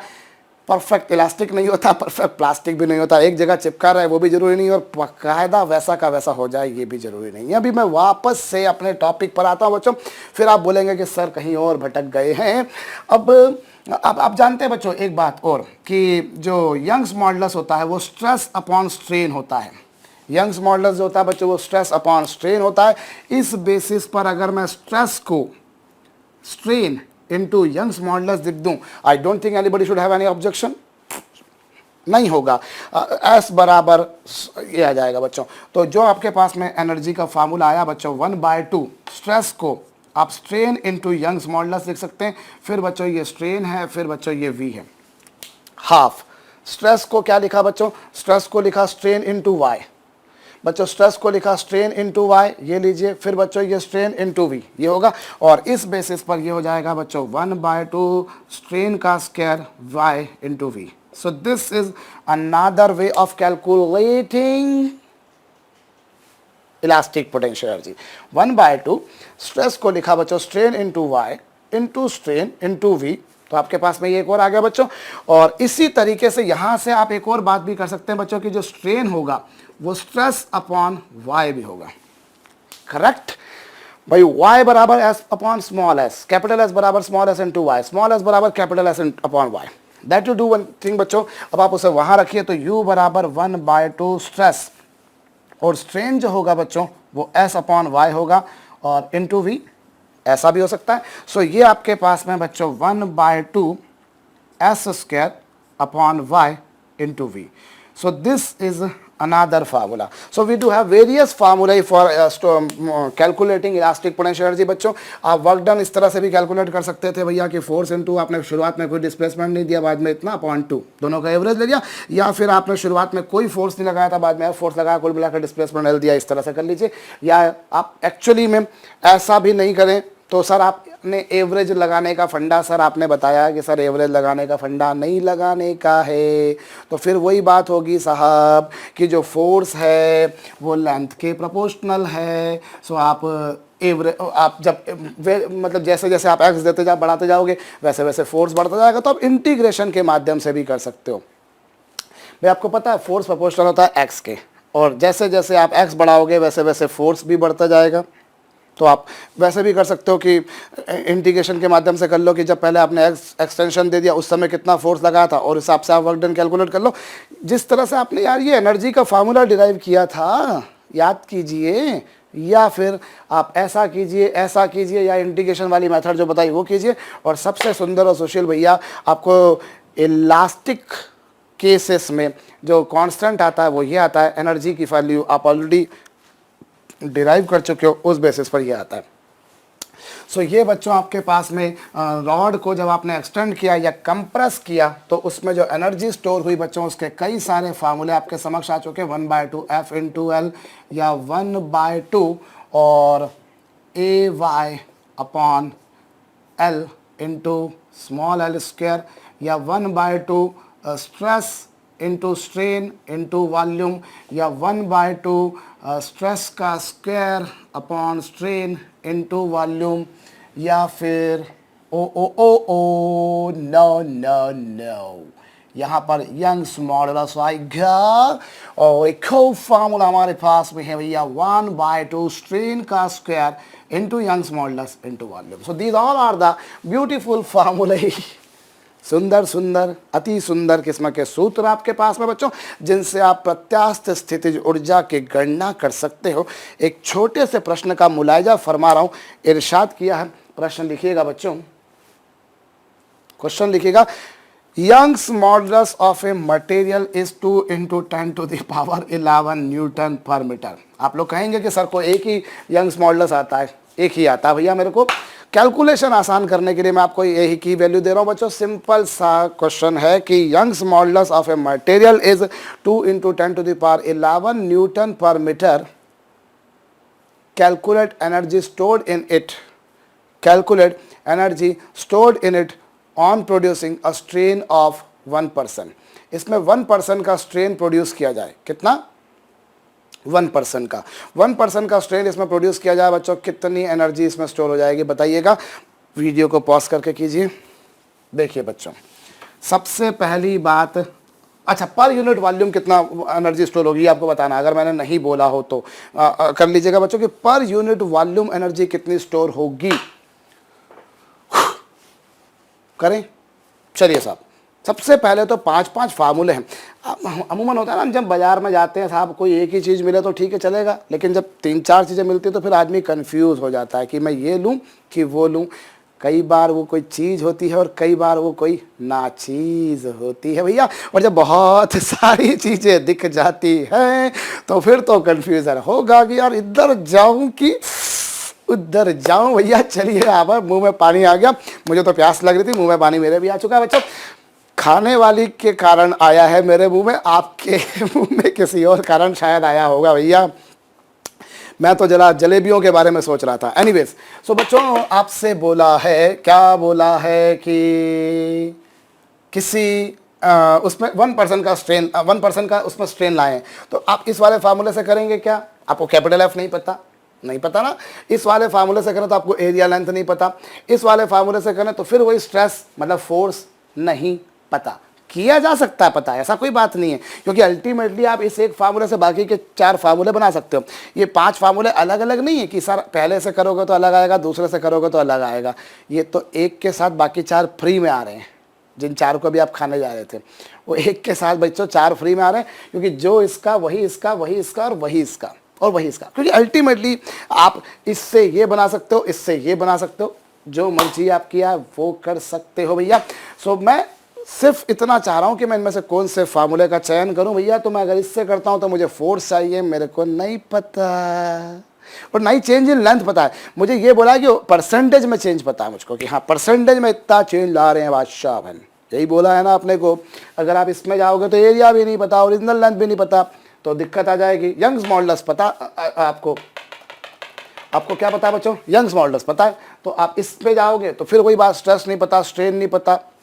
इधर भी जाओगे तब भी मेरे ख्याल से वही। लेकिन आप आखिरी वाले में जाते हो तो माशाअल्लाह माशाअल्लाह आपको सब पता है। कैसे पता है? आपको यंग्स मॉडुलस पता है, आपको पर यूनिट वॉल्यूम मतलब वॉल्यूम भी पता है, और आपको स्ट्रेन भी पता है। भाई स्ट्रेन होता है change in length upon original length, और जो चेंज इन लेंथ होती है बच्चों, तो चेंज इन लेंथ होती है वो होती है यहाँ पर कितनी? 1%। भाई ओरिजिनल को आप 100 मान लो। जब भी परसेंटेज पे क्वेश्चन बनता है ओरिजिनल वैल्यू को कितना मानने का है भैया, मैंने आपको बताया है भैया, ओरिजिनल को 100 मान लिया करो। तो ओरिजिनल लेंथ को मैंने 100 मान लिया और चेंज इन लेंथ 1 की बच्चों, 1% का चेंज लाए हैं। तो this is change in length. Now I move ahead.